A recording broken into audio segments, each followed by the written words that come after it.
FM. The night comes alive. বিশ্বাস করা না করাটা আপনার ব্যাপার। ছোট্ট ইমেইল আমি আপনাদের পড়ে শুনতে চাই। ছোটও না, বেশ মোটামুটি মাঝারি ধরনের আর কি। আমি পড়ে শোনাই আপনাদের। যেভাবে লিখেছেন আমি সেভাবেই পড়ার চেষ্টা করছি, আশা করছি আপনাদের ভালো লাগবে। আসসালামু আলাইকুম রাসেল ভাই, আপনি সদা সর্বদা ভালোর দলে, তাই ভালো আছেন কিনা ভূত এফএমের সকল শ্রোতা বন্ধুদের সালাম জানিয়ে শুরু করছি। আমি সাবির উদ্দিন মন্ডল, কলকাতা থেকে 60 কিলোমিটার দূরে কল্যাণীতে থাকি। অনেকদিন ধরে লিখব ভাবছি, উপযুক্ত সময়ের অভাবে লেখার সময় পাই না। তাই আজ আমার এটা প্রথম লেখা। দূরত্বের কারণে স্টুডিওতে আসা সম্ভব নয়, তাই ইমেল করলাম। চাইলে পড়ে শোনাবার নিবেদন রইল। ভূত এফএমের সাথে অল্প কিছুদিনের সম্পর্কটা খুব গভীর হয়ে উঠেছে। আজকে যে ঘটনাটা বলবো সেটা হলো আমার ছোট মেশোর জীবনে ঘটা একটি দুঃসাহসিক ঘটনা। মেশো তখন পুলিশের অফিসার ইনচার্জ। মেশোর তখন বাঁকুড়াতে পোস্টিং। তারিখটা আনুমানিক 2 নভেম্বর 2018। মেশো তখন থানাতে বসে। হঠাৎ একটি খুনের কেস এলো। খুনটা দেখেই তার মাথায় হাত। এমন খুনের ঘটনা তার 10 বছরের চাকরি জীবনে এই প্রথম। 3 তলা বাড়ির ওপরের তলায় একা খেলেন গৃহস্বামী। দেহ থেকে হাত পা মাথা কি যেন এদিক ওদিক করে ছড়িয়ে খেলা করেছে। মেঝেতে রক্তের বন্যা বয়ে গেছে। একমাত্র হাতির দ্বারাই এরকম ভাবে মানুষ হত্যা করা সম্ভব, কিন্তু হাতি তো আর সিঁড়ি বেয়ে উপরে উঠতে পারবে না। তাহলে হুট করে খুলে গেল দরজাটা। বিভ্রান্তের মতো চোখ মুখে প্রবল আতঙ্কের ছাপ নিয়ে ঘরে ঢুকলেন এক মাঝ বয়সী ভদ্রলোক। বললেন, বড়বাবু আমাকে বাঁচান, নইলে আমাকেও প্রবালের মতো খুন হতে হবে। আমাকে বাঁচান স্যার। দারোগা সাহেব সোজা হয়ে বসলেন। প্রবাল মানে প্রবাল চক্রবর্তী, অর্থাৎ যে লোকটা কাল রাতে খুন হয়েছেন তা এতক্ষণে বুঝে গেছেন আমার অভিজ্ঞ মেশো মশাই। এবার মেশো একটু সোজা হয়ে বসলেন। মেশো ব্যস্ত হয়ে জিজ্ঞাসা করলেন, তা এই প্রবাল চক্রবর্তীকে আপনি আগে থেকে চিনতেন? উত্তর আসে, বিলক্ষণ স্যার। আমার নাম অনুপ ভট্টাচার্য, থাকি বিষ্ণুপুরে। মেশো আবার বললেন, তা আপনার মৃত্যুর ভয়ের কারণ কি? তিনি বলেন, শুনবেন তাহলে। এবার অনুপ বাবু শোনাতে লাগলেন এক হাড় হিম করা কাহিনী। আমি আর প্রবাল দুজনেই ছিলাম অভয় আনন্দ জটাধারীর শিষ্য।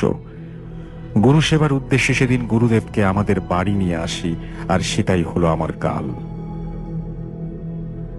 বাড়িতে এসে গুরুদেবের নজরে পড়ল আমার 25 বছরের বয়সী সুন্দরী মেয়ে মেঘনার উপরে। মেঘনা শিক্ষিতা, চাকরি করে। গুরুদেব বললেন, মেঘনাকে আমার চাই, তিনি তাকে তার ভৈরবী বানাবেন।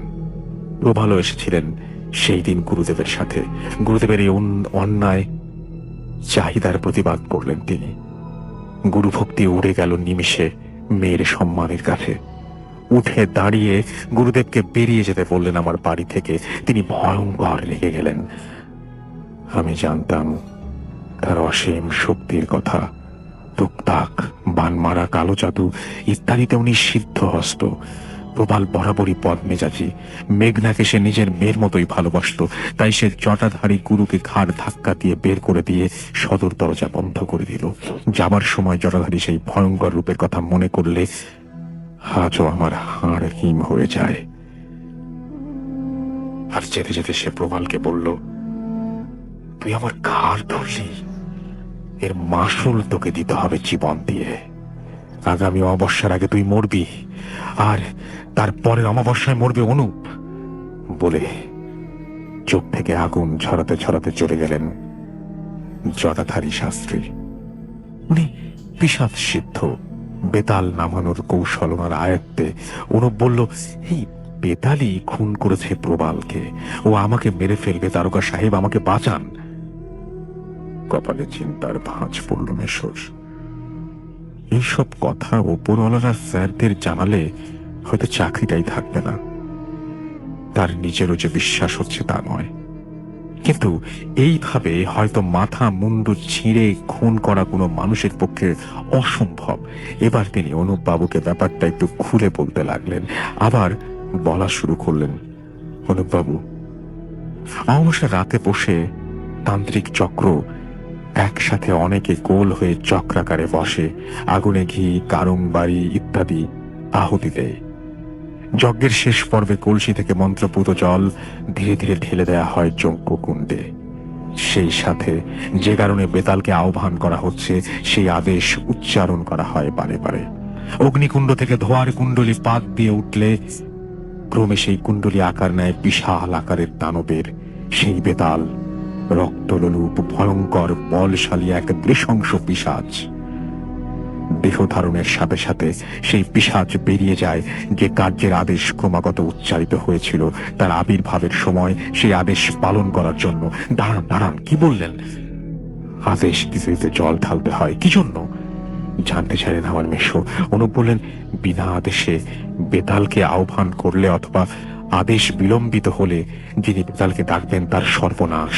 বেতাল ক্রুদ্ধ আক্রোশে ঝাঁপিয়ে পড়বেন, তার উপর টুকরো টুকরো করে ফেলবেন তার শরীর, তারপর তার শক্ত পান করে বেতাল তৃষ্ণা মিটিয়ে বিদায় নিবে। ঠোঁটের কোণা একটু হাসি খেলে গেল আমার মেশোর মুখে। বলেন, কোথায় সেই চক্র? আমাদের নিয়ে যেতে পারেন? কথা দিচ্ছি, এই বেতাল আপনার কোনো ক্ষতি করতে পারবে না। ভদ্রলোক ঘাড় নেড়ে সম্মতি জানালেন। তারপর এলো সেই দিন, সেই অমাবস্যার রাত। একটা পুলিশের জিপ ছুটে চলেছে কাঁচা রাস্তার ওপর দিয়ে। রায়দিঘির কাছে জঙ্গলের মধ্যে এক শ্মশান, এখানে জটাধারী তান্ত্রিকের ডেরা। সেখানে বসবে 1 কিলোমিটার আগে জিপ দাঁড় করিয়ে বাকি পথটা হেঁটে এলো পুলিশের দল। দূরে দেখা যাচ্ছে শুরু হয়ে গেছে চক্র। চক্রের ঠিক মাঝে বসে আছেন এক ভীষণ দর্শন কাপালি। অনুপবাবু ফিসফিস করে বললেন, এটাই সেই জটাধারী কাপালি। অমাবস্যায় সেই ছাপ ছাপ অন্ধকার যেন গলা টিপে ধরেছে। এভাবে কেটে গেল অনেকক্ষণ। আমার মেশো ঘড়ি দেখলেন 11:25-15। হঠাৎ সেই কাপালি হাত দিয়ে বাড়িয়ে কি যেন চাইলেন। ছোকরা তান্ত্রিক কি যেন একটা হাতে তুলে দিল, একটা মাটির কলসি। পাশে মনে হলো অনুপবাবু যেন বসে পড়লেন হাঁটু গেড়ে। উনি বুঝে গেছেন ওনার মৃত্যু আসন্ন। মেশো খাস থেকে রিভলভারটা বের করে মুখে সাইলেন্সার লাগিয়ে নিলেন। কাপালি কলসিটা নিয়ে এবার ঠিক যজ্ঞকুণ্ডের ওপরে।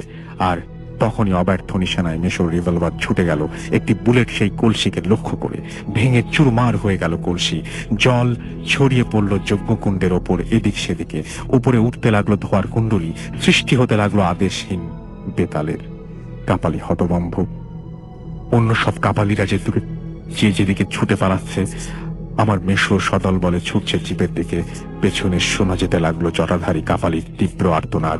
আর সেই এক অপার্থিব ক্রুদ্ধ গর্জন। আকাশ বাতাস বিদীর্ণ হতে লাগলো। স্রষ্টার সৃষ্টির আর্তনাদ, ক্রুদ্ধহীন কান্না। পরদিন সকালে থানায় বসে আমার মেশো খবরটি পড়লেন। ঠিক যেন এই খবরটির জন্য অপেক্ষা করছিলেন। কোন এক অমিত বনশালীর রহস্যময় আততায়ী হাতে তান্ত্রিকের মৃত্যু। তান্ত্রিকের শরীর টুকরো টুকরো করে ছিঁড়ে ফেলা হয়েছে। সেই মৃতদেহ থেকে সব রক্ত শুষে নেওয়া হয়েছে। তদন্ত চলছে। মেশো কাগজ ভাঁজ করে মুচকি হাসলেন। এই ঘটনাটা পড়ার পরে আমার যেটা মনে হয়েছিল যে এটা একটা গল্পের মতো, এবং আমি আবারও কন্ট্যাক্ট করেছিলাম আমাদের যিনি পাঠিয়েছেন তার কাছে, এবং তিনি আমাদেরকে আবারও নিশ্চিত করেছেন যে এই ঘটনাটি সত্যি। এখন পুরোপুরি তিনি জানেন আর আপনারা জানেন যে এই ঘটনাটা কতটা সত্যি। তবে ঘটনাটা পড়তে একেবারেই গল্পের মতো লেগেছে আমার কাছে, এবং আমি যতবারই পড়েছি ততবারই আমার কাছে মনে হয়েছে এটা ঘটনার চেয়ে গল্প বলাটাই বেটার। তারপরেও এই ঘটনা যদি সত্যি ঘটে থাকে তাহলে এটা ভয়ঙ্কর। আমরা চলে যাব আমাদের প্রথম অতিথির কাছে, আফনান ভাইকে দিয়ে আবার শুরু করব আজকে। এবং আফনান ভাই তার জীবনের একটা প্রথম তার সাথে ঘটে যাওয়া তার এলাকার একটা ঘটনা দিয়ে শুরু করবেন আজকে, এবং আশা করছি যে এই ঘটনাটি আপনাদের ভালো লাগবে। আফনান ভাই, আসসালামু আলাইকুম। প্রথমে আপনাকে ধন্যবাদ এই রোজা রেখে কষ্ট করে আবারও আমাদের স্টুডিওতে হাজির হওয়ার জন্য। ওয়ালাইকুম আসসালাম। আপনাকেও ধন্যবাদ রসুল ভাই আমাকে ইনভাইট করার জন্য। আসলে প্রায় 2 মাস আসা হয় না, তা সবসময়ই আসলে মনে হয় যে আসবো আসলে সময়টা মেলানো একটু কঠিন হয়ে যায়। আর তারপরে তো কাজ থাকে, আমি জানি আপনি খুব ব্যক্তিগত একটা কাজে যোগ করে ব্যস্ত ছিলেন, জি সেটা আমি জানি।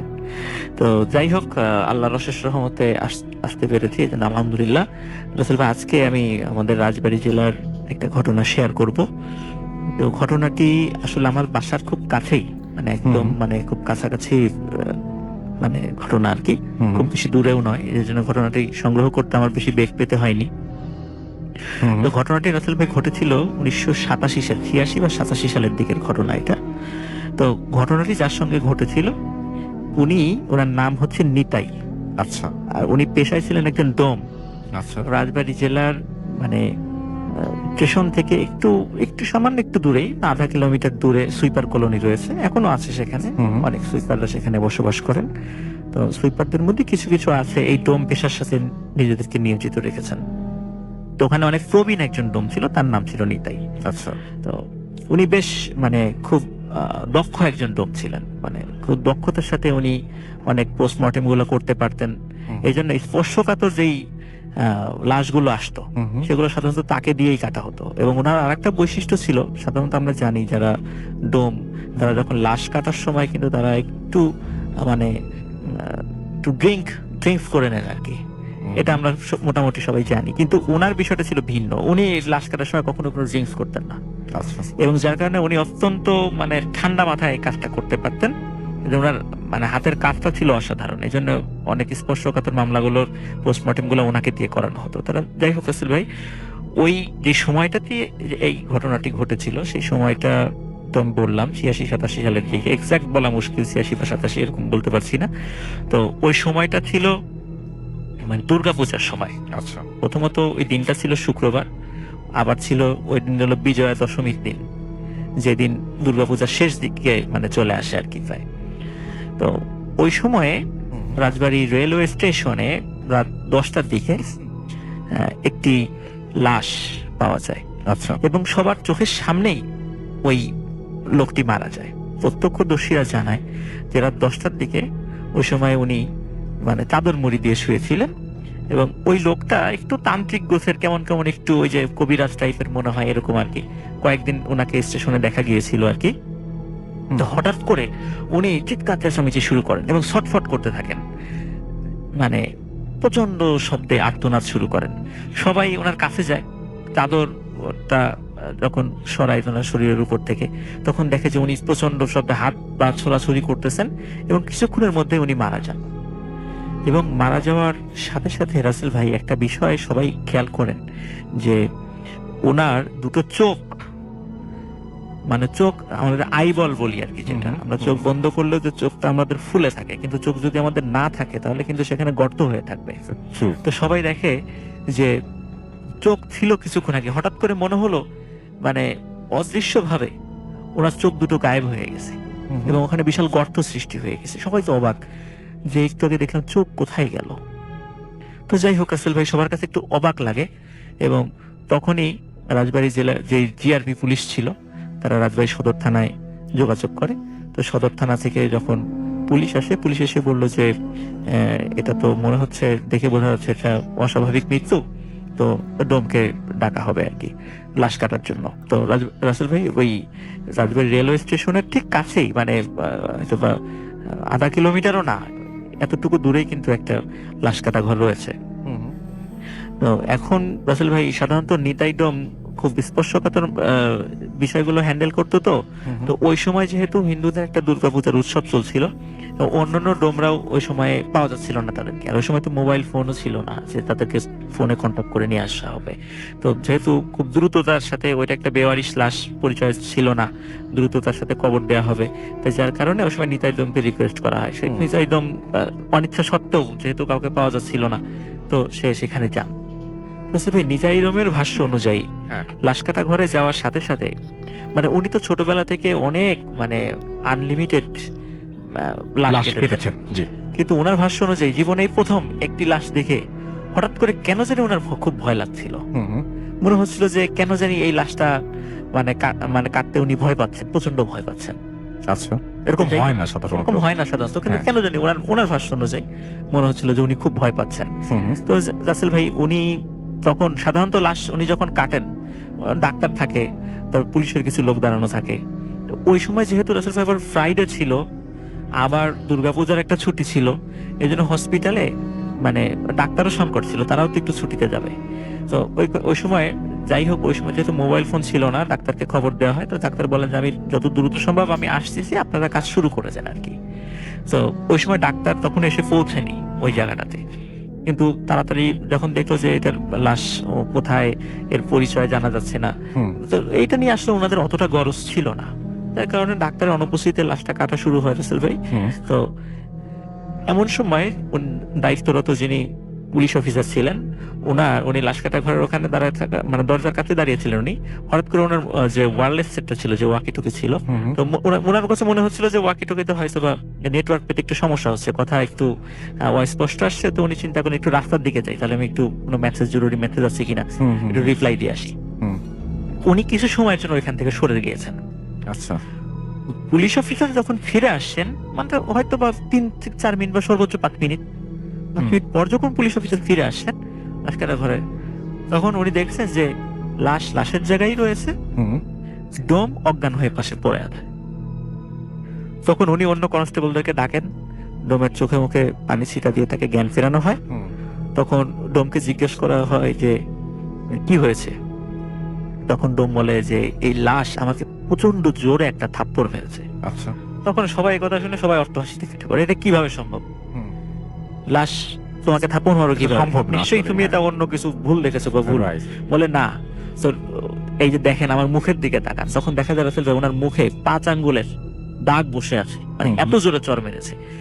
এখন এটাও রাসেল ভাই অন্য কিছু মারতে পারে, জিন ভূত এসব মারতে পারে, কিন্তু পুলিশ অফিসার খেয়াল করলেন যে যেহেতু ওই সময়ে হিন্দুদের একটা উৎসব, আমরা রাসেল ভাই ছোটবেলায় বিভিন্ন বিদায় অনুষ্ঠানগুলোতে বা আনন্দের উৎসবগুলোতে আমরা মাঝে মাঝে জড়ি খেলা খেলতাম আর কি।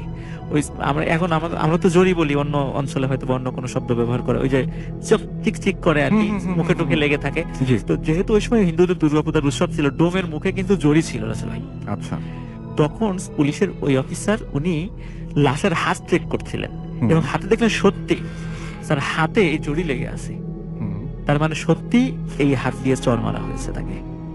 কিন্তু এটা কিভাবে সম্ভব, এটা উনিও কোনো কিছু মিলাতে পারছিলেন না। তারপর বললো যে ঠিক আছে তুমি লাশ কাটো। তো নিতাই ডোম বলছে যে আমি এই লাশ কাটতে পারবো না। তারপর বলছে যে না, এখন কাটতে তো হবেই, এটা তাদের নিয়ম, যেভাবে পারো লাশ কাটো। ভাই কোনো মতে লাশের পোস্টমর্টেম করা হয়। পোস্টমর্টেম করার পরে ওই রাত্রেই তাকে দাফন করা হয়। এখন রাসেল ভাই যে জায়গাটাতে দাফন করা হয়েছে, আমি ওই জায়গা সম্পর্কে এর আগেও বেশ কয়েকবার স্টোরি বলেছিলাম। সেটা হলো রাজবাড়ী জেলার এই লোকশেড নামক একটা জায়গায়। ওখানে পাশাপাশি 2টো কবরস্থান আছে। একটা কবরস্থান হলো বেওয়ারিশ মুসলিম লাশদের, যারা মুসলিম আর কি, তাদের কবর দেওয়ার জন্য। আর আরেকটা পাশে আরেকটা জায়গা আছে, সেটা সাধারণত মানে হিন্দুদের মধ্যে নিম্ন বর্ণের লোক যারা আছেন তাদেরকে ওখানে কবর দেওয়া হয় আর কি। এই 2টা পাশ আছে ওই জায়গাটাতে, এবং এই জায়গাটা আমাদের রাজবাড়িতে বেশ হন্টের জায়গা হিসেবে পরিচিত, যেটা আমি এর আগেও অনেকবার বলেছি আর কি। তো ওই মুসলিম যে অংশটা, সেই অংশে তাকে কবর দেওয়া হয় আর কি। এখন রাসেল ভাই কবর দেওয়া যখন হয়ে যায়, স্বাভাবিকভাবে ডোম মনে করেছে যে এরকম ঘটনা ঘটে না, আছে এরকম ঘটনা ঘটেছে, সে মানসিকভাবে বিপর্যস্ত। কিন্তু এরপর থেকে ওই ডোমের সাথে বেশ কয়েকটা ঘটনা ঘটা শুরু করে। যেমন ডোম রাতের বেলা যখন কখনো একা একা বাসায় ফেরার সময় ওনার মনে হতো যে কেউ ওনার পিছনে হাঁটছে চাদর পরে। তো উনি প্রথম দিকে এগুলো অতটা বেশি পাত্তা দিত না, কিন্তু এটা যখন কন্টিনিউ হতে থাকলো, তখন উনি একদিন ঘুরে কাছে গিয়েছে যে কে দেখার জন্য। তখন রাসেল ভাই তাকিয়ে দেখে যে ওই যে লাশটি সে কেটেছিল, ওই লাশটি চাদর পরা, এবং সে শনাক্ত করলো ওই যে রাসেল ভাই লাশের চোখ ছিল না। উনি খেয়াল করলেন যে এই আমাদের চোখের যে জায়গাটা সেটা বিশাল গর্ত হয়ে আছে, সেখানে কোনো চোখ নাই। তো এইটা দেখে উনি প্রচন্ড জোরে দৌড় দিয়ে বাড়িতে চলে আসেন। তো এরপরে আরো কয়েকটা ঘটনা ঘটে, যেমন উনি রাতের বেলা যখন একা একা আসেন তখন দেখা যায় যে মাঝে মাঝে বড় আকৃতির বিড়াল বা বড় আকৃতির কুকুর ওনার পথ আগলে ধরে। এবং অদ্ভুত বিষয় যে ওই কুকুর এবং বিড়ালের কিন্তু ওই সবই আছে, কিন্তু চোখ দেখা যায় না। আচ্ছা, মনে হয় চোখ নাই, ওই চোখ দুটো কেউ খুবলে উঠে নিয়েছে। তো বাইরের এই ঘটনাগুলো যখন রাসেল ভাই মানে ঘটা শুরু করেছিল, তখন উনি এরপর থেকে কি হতো, উনি যখন রাতের বেলা কখনো একা একা আসতেন না, লোক সাথে নিয়ে আসতেন। একটু ভয় মানে উনি ভয় পাওয়া শুরু করেন আর কি। তো তখন বাইরের এই ঘটনা যখন বন্ধ হয়ে গেল, তখন রাসেল ওনার ঘরেই ঘটনা ঘটা শুরু করলো। কারণ উনি বিপত্নিক ছিলেন, কারণ বেশ অনেক বয়স্ক ছিল, ওনার ওয়াইফ মারা গেছিলেন আগে। তো উনি রাতের বেলা ফিল করতেন যে কে যেন ওনার পাশে শুয়ে আছে।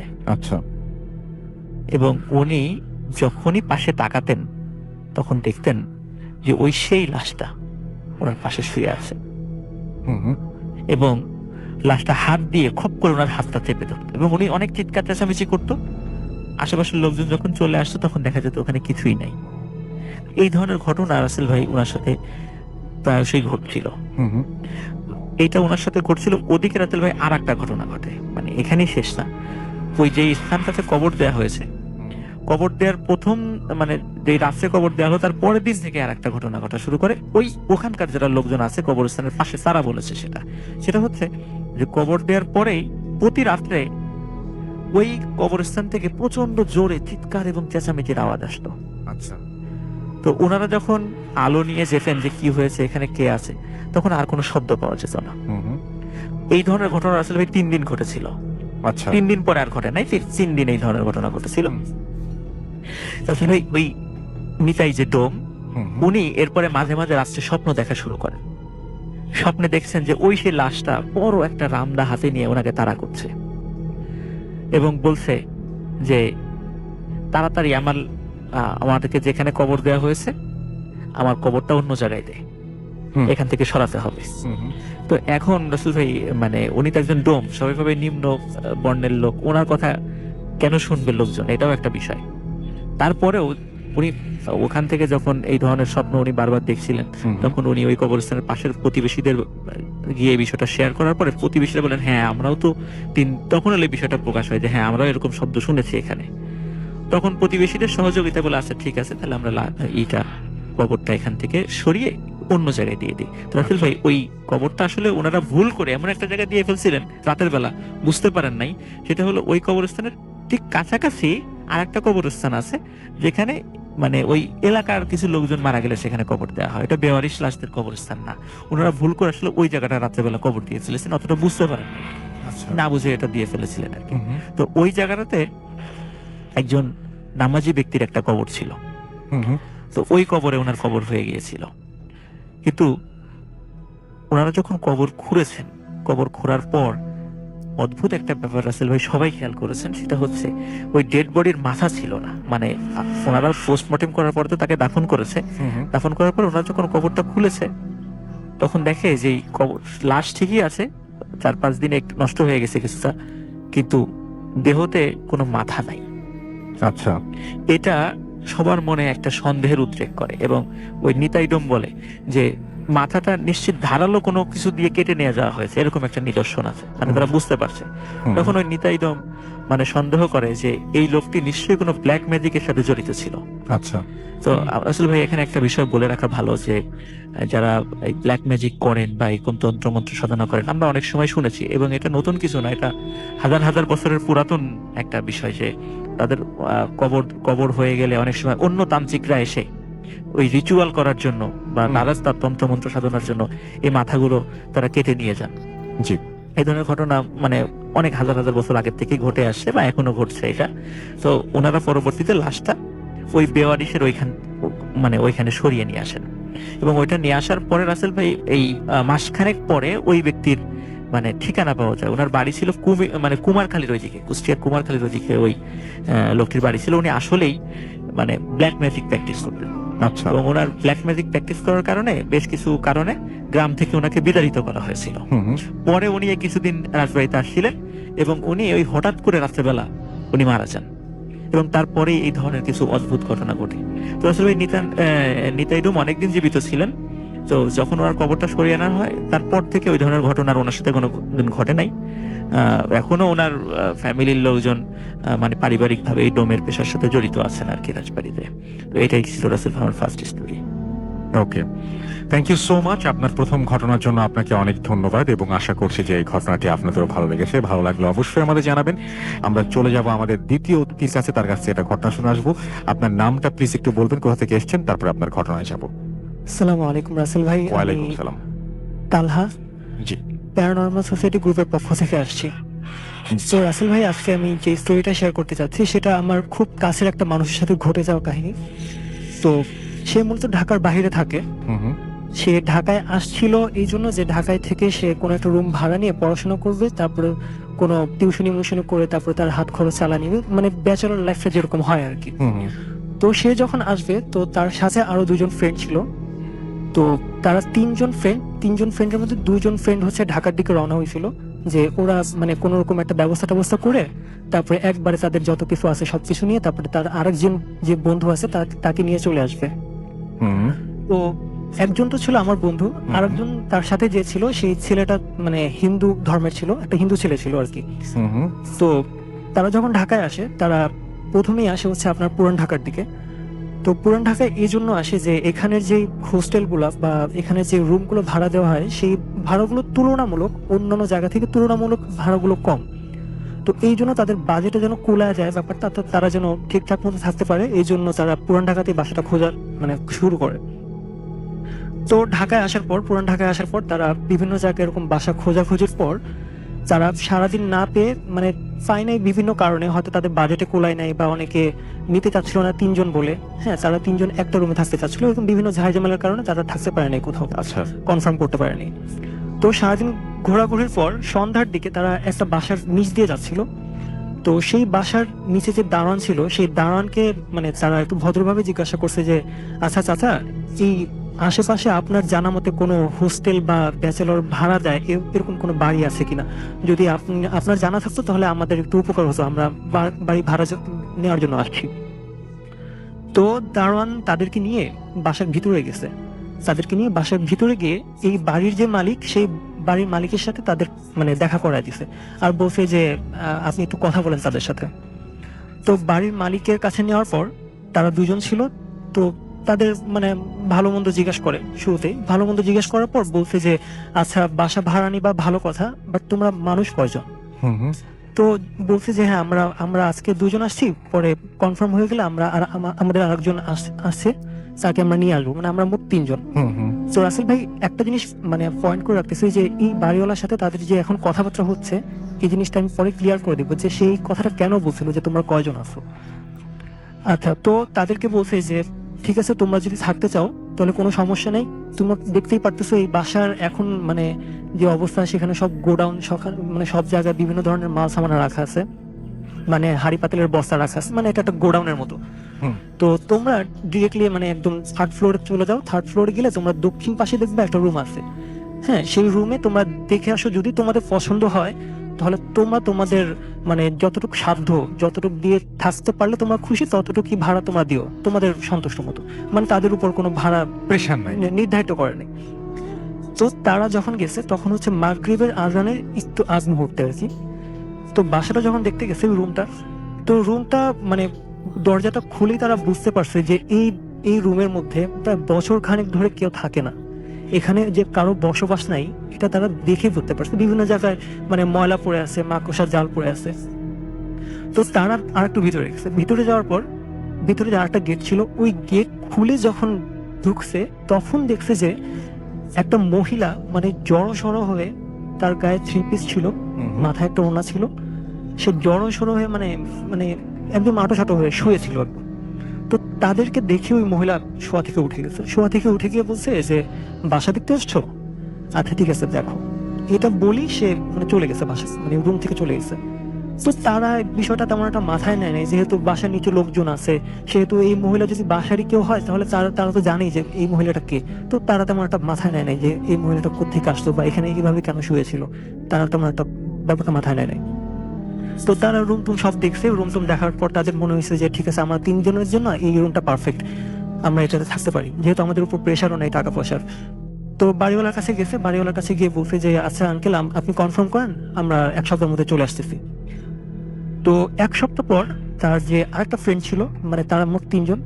তো একজনের কথা তো বললামই যে আমার ফ্রেন্ড, আর একজন হিন্দু একটা ছেলে ছিল, আর একটা ছেলে ছিল যে একটু ধার্মিক টাইপের, মানে নামাজ কালাম পড়তো, এই জন্য আমি ধার্মিক বললাম আর কি। তো তারা 3 জন চলে আসে, তারা 3 জন আসার পর এই বাসা যখন উঠে তখন মানে টানা 1 মাস 1.5 মাস তারা একদম নর্মালি চলতেছিল, মানে খুবই ভালো, তাদের কোনো টেনশন নেই, কোনো রকমের খারাপ কিছু দেখতেছে না, তাদের কোনো সমস্যা হচ্ছে না। কিন্তু 1.5 মাস পর তারা একটা জিনিস খেয়াল করে যে মাঝে মাঝে রাতের বেলা তাদের ওয়াশরুমের যে মানে ভেজা স্যান্ডেলটা আছে, সে ভেজা স্যান্ডেল কিন্তু রাসেল ভাই যদি স্যান্ডেলটা ভেজা থাকে তাহলে সেটা যদি কেউ হাঁটে তাহলে সেটার আওয়াজটা কিন্তু ভিন্ন হয়। সাধারণভাবে হাঁটলে এক ধরনের আওয়াজ হয়, কিন্তু ভেজা স্যান্ডেল কিন্তু মানে মানে অন্য ধরনের একটা আওয়াজ হয়, মানে বোঝা যায় যে এটা একটা ভেজা স্যান্ডেল। এই জিনিসটার আওয়াজটা বেশি খেয়াল করা হচ্ছে আমার যে ফ্রেন্ডটা, যার থেকে আমি ঘটনাটা কালেক্ট করছি, সেই জিনিসটা বেশি খেয়াল করে। তো একটা জিনিস বলিনি রাসেল ভাই, যে ওই হিন্দু যে ছেলেটা ছিল সেই ছেলেটা কিন্তু কখনো প্যারানর্মাল কোনো বিষয় সে কখনো ফেস করে নাই। তো তার এইসব বিষয় মানে জিনিস কখনো বিশ্বাসী হয় না, আর সে মানে মানে খুব সাহসী একটা মানুষ। তো এই কথা শোনার পর তার কাছে ব্যাপারটা একটু হাস্যকর মনে হয়েছে, আর তাকে বলছে যে মানে তাদের মধ্যেই মানে ব্যাপারটা একটু হাসাহাসি করে বলছে যে তোর কি মনে হয় যে জিনরা এতই পয় পরিষ্কার যে একদম জুতা পরে হাঁটাহাঁটি করবে, বাথরুমে যাবে জুতা পরে, বাথরুম থেকে বের হবে জুতা পরে, এতই পয় পরিষ্কার ওরা? মানে একটু মজা করে বলছে, উড়াই দিচ্ছে কথাটা। তো ঠিক আছে, ও বুঝে নিছে যে আচ্ছা ঠিক আছে, আমার শোনায় মানে শুনতে ভুল হয়েছে হয়তো। তো তারপরে আমার ফ্রেন্ড তার কিছুদিন পরে যে জিনিসটা মানে একটা স্বপ্ন সে দেখতো, হঠাৎ করে একটা স্বপ্ন সে দেখা শুরু করছে। স্বপ্নটা এমন ছিল যে তারা যে ফ্লোরে শুয়ে থাকে, যে ফ্লোর তাদের কোনো খাট ছিল না, ফ্লোরে তারা বেড করে শুয়ে থাকতো। তো ওই মানে তারা 2 জন বাকি যে 2 জন ফ্রেন্ড তারা একসাথে শুইতো, আর সেই আলাদা হয়ে শুইতো আর কি।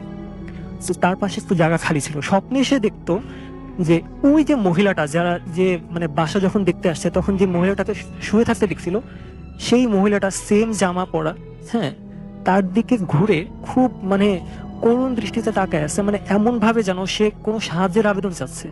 তার মুখটা একদম মলিন ছিল, কিছু একটা বলতে চাচ্ছিল, সে এরকম মানে মুখটা করে আছে। তো স্বপ্নটা যখন দেখছে, তো ঘুম থেকে ওঠার পর এই স্বপ্নটা ওই হিন্দু ফ্রেন্ডটাকে বলছে যে আমি ওরে দেখছি, আমি ওই মহিলাটাকে দেখছি।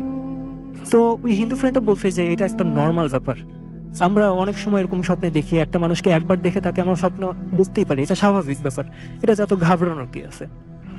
তো আচ্ছা ঠিক আছে, স্বপ্নকে আমি স্বপ্নভাবে নিলাম, তারপরে সেটা মানে মানে বাদ দিয়ে দিল, আচ্ছা ঠিক আছে। কিন্তু সেকেন্ড দিনই ভাই মানে পরের দিনই সে সেম জিনিসটা আবার দেখলো, ওই মহিলাটা তার পাশে শুয়ে আছে, আর পাশে শুয়ে ওরকম ভাবেই মানে করুণ দৃষ্টিতে তাকে আছে, কিছু একটা বলতে চাচ্ছিল, সাহায্যের আবেদন চাচ্ছিল, মানে এমন একটা মুখ নিয়ে সে শুয়ে আছে। তো সেকেন্ড দিন দেখার পর তার মনে একটা খটকা পাচ্ছে যে আমি ঠিক আছে একদিন দেখলাম ভালো কথা, কিন্তু লাগাতার 2 দিন সেম জিনিস কেন দেখলাম? তখন তার মনে হয়েছে যে আমাকে কোনো মেসেজ দেওয়া হচ্ছে, বা আমাকে কি কোনো এই স্বপ্নের মাধ্যমে কিছু বোঝানো হচ্ছে যে এই বাসায় কিছু আছে বা কিছু ঘটতে চলছে আমাদের সাথে, এমন কোনো মেসেজ আমাকে দেওয়া হচ্ছে কিনা। তো সেই দিন মানে সেই স্বপ্নটা মানে তার ফ্রেন্ডকে বলে নাই, কারণ ওরা সবসময় মজা করে উড়া দেয় সবকিছু। একদম তার পরের দিন মানে 3rd দিন, মানে লাগাতার 3 দিন এই স্বপ্নটা দেখলো আর কি। 3য় দিন যে স্বপ্নটা দেখছে যে সেই মহিলাটা সেভাবেই শুয়ে আছে, মানে তার দিকে ওইভাবেই তাকায় আছে, কিন্তু যে জিনিসটা অতিরিক্ত দেখছে সেটা হচ্ছে তার পায়ের সামনে একটা শূকর দাঁড়ানো ছিল। আচ্ছা, এখন শূকর, খুব আজব ব্যাপার এটা। এটা একটা শূকর দাঁড়ানো ছিল, আর শূকরের হাতে একটা ধারালো অস্ত্র বা এমন কিছু ছিল যেটা দিয়ে মানুষকে আঘাত করলে সে মারা যাবে, এমন কোনো ধারালো অস্ত্র ছিল। আর সেই মহিলাটা তার দিকে তাকায় এরকম ভাবে মানে করুণ দৃষ্টিতে তাকায় ছিল। তো এই দিন স্বপ্নটা দেখে তার ভয় লাগছে যে না, এটার একটা মানে আছে, অবশ্যই এটার একটা মানে আছে, নাহলে আমি লাগাতার এরকম ভাবে আমাকে একটা জিনিস বারবার দেখানো, হ্যাঁ, এটার একটা অবশ্যই একটা মানে আছে। তো তার যে একটা ধার্মিক ফ্রেন্ড ছিল, সেই ধার্মিক ফ্রেন্ডটাকে বলছে যে ভাই আমি এরকম জিনিস বারবার দেখতেছি, আর এই মহিলাটাকে যখন আমরা বাসায় আসছিলাম তখন আমরা দুজন এই মহিলাটাকে বাসায় দেখছিলাম, যে এই মহিলাটা বাসায় শুয়ে আছে, আমি সেম জামা কাপড়ে তাকে দেখছি। তো ওই ফ্রেন্ডটা বলছে যে আচ্ছা যেহেতু এটা স্বপ্নের ব্যাপার, স্বপ্নের তাবিরের ব্যাপার, সেহেতু এটা যেমন তেমন একটা ব্যাখ্যা করে দিলে কিন্তু এটা ঠিক হবে না, যেহেতু উল্টাপাল্টা তাবির করলে সেটাও সত্যি হয়ে যেতে পারে। তো এমন কাউকে জিজ্ঞাসা করবো যে স্বপ্নের তাবিরের ব্যাপারে খুব অভিজ্ঞ এমন কোন হুজুরের কাছে গিয়ে তারপরে সেটা আমরা তার কাছে যদি জানাই তাহলে সে যেটা বলবে সেই অনুযায়ী আমরা চলতে পারবো, সেটা আমাদের জন্য ভালো হবে। তো তখন তারা হয়তো কাউকে পায়নি এরকম ভাবে, তো সেটা শেয়ার করা হয় নাই। অল্প সময়ের মধ্যে কিছুদিনের মধ্যে মানে তারা হোস্টেলটা মানে ছুটিতে পায়, একটা ছুটিতে তারা হোস্টেলটা ছেড়ে যার যার বাসায় চলে যায়। যার যার বাসায় চলে যাওয়ার পর যখন তাদের ছুটিটা শেষ হয় তখন ওই যে তাদের হিন্দু একটা ফ্রেন্ড ছিল তাদের মধ্যে, সেই হিন্দু ফ্রেন্ডটা মানে একদিন আগে চলে আসে। তাদের একদিন আগে চলে আসে, হয়তো টিকিটের কোনো সমস্যার কারণে বা যে কোনো একটা সমস্যার কারণে বাকি দুইজন একটু পরে লেট করে আসে, বাকি সে একদিন আগে চলে আসে। তো হোস্টেলে চলে আসার পর বা তার রুমে চলে আসার পর সে রুম টুম গোছগাছ করে তারপরে নিজের মতো কাজ করতেছিল। সন্ধ্যার দিকে সে পড়তেছিল, তার পড়ার টেবিলে পড়তেছিল। সে খেয়াল করছে যে তার রুমে কেউ আলতো করে নক করতেছে, তার রুমের গেটে কেউ নক করতেছে। তো স্বাভাবিক সে গেল, যে কোনো নক করতেই পারে বাসায়, যদিও কোনো হয়তো দারুণ হতে পারে, বাড়িওয়ালা হতে পারে, যদিও এখানে কেউ থাকে না বাট হতে পারে কেউ। তো নর্মালি ব্যাপারটা নিয়ে সে গেটের সামনে গেল, গেট খুলে যেটা দেখলো এই সেই মহিলা যে মহিলাকে সে মানে বাসায় যেদিন ঢুকছিল, সে যেই মহিলাকে শুয়ে থাকতে দেখছিল এটাই সেই মহিলা। সেই মহিলা এসে তার কাছে মানে কান্না কান্না করে বলতেছে যে বাবা আমার ছেলে এখনো বাসায় আসে না, ও এখন বাসায় আসতেছে না, ওর একটু খুঁজে বের করো, ওই খুঁজে বের করো। এটা বলেই ওই মহিলা সিঁড়ি দিয়ে নিচে দৌড় দিছে। আচ্ছা, তো ওই মানে ওই ছেলেটা মানে কোনো কিছু চিন্তা করে না যে আমি কি যাব নাকি যাব না, বা এই মহিলাটাকে আমার ফ্রেন্ড স্বপ্ন দেখছে, সেদিনও আমি দেখলাম, মানে তার ভিতরে ওই প্রশ্নগুলোর থেকে বেশি আসতেছিল যে মানবতার খাতিরে আমি চলে যাই, আমি তাকে সাহায্য করি, ছেলেটাকে খুঁজে বের করি। তো ওই মহিলাটার পিছনে পিছনে যাচ্ছিল সে, তাদের মধ্যে মানে পার্থক্যটা বেশি ছিল না, মানে সে এতটুকু পার্থক্য ছিল যে সে যদি গেট থেকে বের হয়ে মানে এদিক সেদিক তাকায় তাহলে ওই মহিলাটাকে দেখতে পারবে আর তাকে ফলো করতে পারবে যে সেই মহিলাটা কোন দিকে যাচ্ছে। তো সে ওই মহিলাটার পিছনে পিছনে দৌড়ালো, দৌড়িয়ে সে যখন রাস্তা নামলো, রাস্তা নামার পর দেখলো যে আশেপাশে খুব মানে একদমই খালি জায়গা, সেখানে আশেপাশে ওই বাসার আশেপাশে কোনো গলিও নাই যে সে ঘুরে চলে যাবে, একটা লম্বা রোড, কোনো জায়গায় মহিলাকে দেখলো না। তো সে ফিরে আসলো, ফিরে আসার পর দারোয়ানকে জিজ্ঞাসা করলো যে আচ্ছা চাচা আপনি কি এখানে কোনো মহিলাকে দৌড়ায় যেতে দেখছেন কিনা। তো তখন চাচা তাকে বলছে না আমি কাউকে দেখিনি, আমি ভাবছি যে তুমি হয়তো কোনো প্রয়োজনে নিজে দৌড়ায় চলে গেছো, হয়তো কোনো প্রয়োজনে। চাচা জানতো, মানে দারোয়ান চাচা জানতো এই বাসায় কি হয়েছিল বা এখন পর্যন্ত কোনো সমস্যা আছে কিনা। হ্যাঁ, এই ব্যাপারে দারোয়ান জানতো, কিন্তু তাকে কিছু বলে নাই, কোনো একটা কারণবশতই হয়তো বলে নাই, হয়তো বুঝতে পারছে যে সে ভয় পাবে এমন কিছু। তো সে বাসায় ফিরে আসে, রুমে ফিরে আসার পর তার ফ্রেন্ডকে ফোন দেয়, যে ফ্রেন্ডটা মানে আমার ফ্রেন্ডকে ফোন দেয়, ফোন দিয়ে বলে যে আমি ওই মহিলাকে আবার দেখছি। ওই মহিলা গেট খুলে আমাকে সাহায্যের আবেদন করতেছিল, তার ছেলেকে খুঁজতে বলতেছিল, আমি যখন নিচে গেছি তখন তাকে পাই নাই, অথচ তাকে আমার দেখার কথা। তখন বলছে যে আচ্ছা ঠিক আছে তুই ঘাবড়াইস না, আমরা আসতেছি আজকে ভোর রাতের মধ্যে বা মাঝরাতের মধ্যে আমরা ঢাকায় পৌঁছা যাবো, আমরা তোর কাছে চলে আসবো, তুই আজকে একটু ওয়েট কর। কিন্তু রাসেল ভাই এই রাতটায় যে তার জন্য এতটা ভয়ঙ্কর একটা রাত হয়ে যাবে সেটা কেউ জানতো না। সে রাতের বেলা কোনো একটা রাতের বেলা তার ওয়াশরুমে যাওয়ার প্রয়োজন হয়। যখন ওয়াশরুমে যায় রাসেল ভাই তার ঘাড়ের মধ্যে মানে সে বসা অবস্থা ঘাড়ের মধ্যে ফিল করতে পারে যে মানে বাতাসে যদি কোনো পশম বা চুল যদি তার ঘাড়ের মধ্যে এসে টাচ করে সে যেরকম অনুভব করবে, সে সেরকম ভাবে অনুভব করতেছিল যে তার ঘাড়ের মধ্যে কিছু একটা লাগতেছে। তো সে উঠে যায়, উঠে গিয়ে দেখতে পারে যে যেই মহিলাটাকে তার প্রথমে দেখছিল, যে মহিলাটা তাকে সাহায্যের আবেদন করছিল, সেই মহিলাটার গায়ে যে জামা ছিল সেই জামাটা পরেই একটা লাশ ঝুলে আছে, যার কোমর থেকে মাথা পর্যন্ত মানে একটা মানুষ কুঁজো হয়ে থাকলে যেভাবে ঝুলে থাকে সেভাবে ঝুলে আছে, আর তার মুখটা দেখা যাচ্ছে না, পুরোটা চুল দিয়ে ঢাকা ছিল। সে সহ্য করতে পারতেছিল না, সে যতই সাহসী হোক সে সহ্য করতে পারতেছিল না। কিন্তু অল্প তাকানোর মধ্যে সে যেটা দেখছে সেটা তার ওই মহিলার গলার মধ্যে, মহিলার গলার মধ্যে খুব মোটা করে একটা মানে রক্ত জমাট হয়ে থাকলে যেরকম দাগ হয়ে থাকে সেরকম একটা দাগ হয়েছিল। আচ্ছা, তো ভাগ্য বলে যে ও সেন্সলেস হয়ে যায় নাই, ওর সাহস ছিল, সেন্সলেস হয়ে যায় নাই। ও রুম থেকে বের হয়ে খুব দ্রুত বাসা থেকে নেমে কোন একটা টঙের দোকানে গিয়ে সে সিগারেট মিগারেট খেয়ে মানে নিজেকে একটু রিকভার করার চেষ্টা করতেছে, মানে একটু সান্ত্বনা দেওয়ার চেষ্টা করতেছে যে আমি ঠিক আছে, যা দেখছি ওকে, বাট এখন আমি ঠিক আছি, মানে নিজেকে একটু সান্ত্বনা দিচ্ছে। হুম। তো রাতের বেলা মানে ভোর রাতের বেলা ওর ফ্রেন্ডরা আসছে, ওর ফ্রেন্ডরা আসার পর ওরা দেখছে যে ওর রাস্তার মধ্যে ঘুরতেছে, বাসায় নাই, ও রাস্তার মধ্যে ঘোরাফেরা করতেছে। তো বলছে যে কি ব্যাপার, তুই এখানে কেন এত সকালবেলা? তুই তো এত সকালবেলা ঘুম থেকে ওঠার মানুষও না, তুই এত সকালবেলা এখানে কেন? পরে বলছে যে গতকাল আমার সাথে এগুলো হয়েছে। আমরা যাকে বাসায় এসে দেখছিলাম, যে মহিলাটাকে দেখছিলাম, সেই মহিলাটাকে আমি লাশ হয়ে ঝুলে থাকতে দেখছি ওয়াশরুমে, আমার পিছনে, তার চুল আমার ঘাড়ে এসে লাগছে। আমি পুরোপুরি ফিল করছি সেটা, আমি নিজের চোখে দেখছি। তো তখন তারা তিনজনই ভয় পাইছে, যে ধার্মিক ফ্রেন্ডটা ছিল সেও ভয় পাইছে যে ঠিক আছে, এতদিন এত কিছু শুনে আসছি, আমাদের সাথে এরকম কিছু হয়েছে। তো তখন বুঝতে পারছে যে এই বাসায় নিশ্চিত কিছু খারাপ কিছু আছে, যেটার কারণে এই বাসা কোনো ভাড়া হয় না, বা এই বাসার এখন গোডাউন বানায় ফেলছে। তো তারা সরাসরি বাড়ির মালিকের কাছে যায়, বাড়ির মালিকের কাছে গিয়ে বলে যে আমরা এরকম কিছু ফেস করছি, আমাদেরকে একটু সত্যটা বলেন যে এই বাসায় কি হয়েছিল, বা এমন কেন আমরা এরকম দেখছি, আপনি কিছু জানেন কিনা। তো তখন বাড়ির মালিকটা একটু লজ্জিত হয়ে গেছে, বা মানে একটু নত হয়ে গেছে তাদের কাছে। তারপর তারা বললো, মানে বাড়ির মালিক তাদেরকে বললো যে বাবা, তোমরা যখন প্রথম দিন আসছো তখন আমি তোমাদেরকে একটা কথা জিজ্ঞাসা করছিলাম যে তোমরা কয়জন। তো তখন তোমরা যখন বুঝলা তিনজন, তখন আমার একটু নিজের ভিতরে একটু বিশ্বাস জাগছে যে তোমরা যেহেতু তিনজন আসছো তাহলে তোমাদের কোনো ক্ষতি হবে না। বাট এই বাসার যে স্টোরিটা সেটা আমরা তোমাদেরকে বলতেছি, বাট আমি তোমাদেরকে রাখছি এই জন্য যে আমার বিশ্বাস ছিল যে তোমরা যেহেতু তিনজন আসছো তোমাদের কোনো ক্ষতি হবে না। কিন্তু এখানে একজন যারাই থাকছে এই পর্যন্ত, একজন যারাই থাকছে তার এরকম কোনো সমস্যা হয়েছে। কিন্তু যখন গ্রুপ মিলে যখন কারা ছিল তখন তারা কোনো খারাপ কিছু ফেস করে নাই।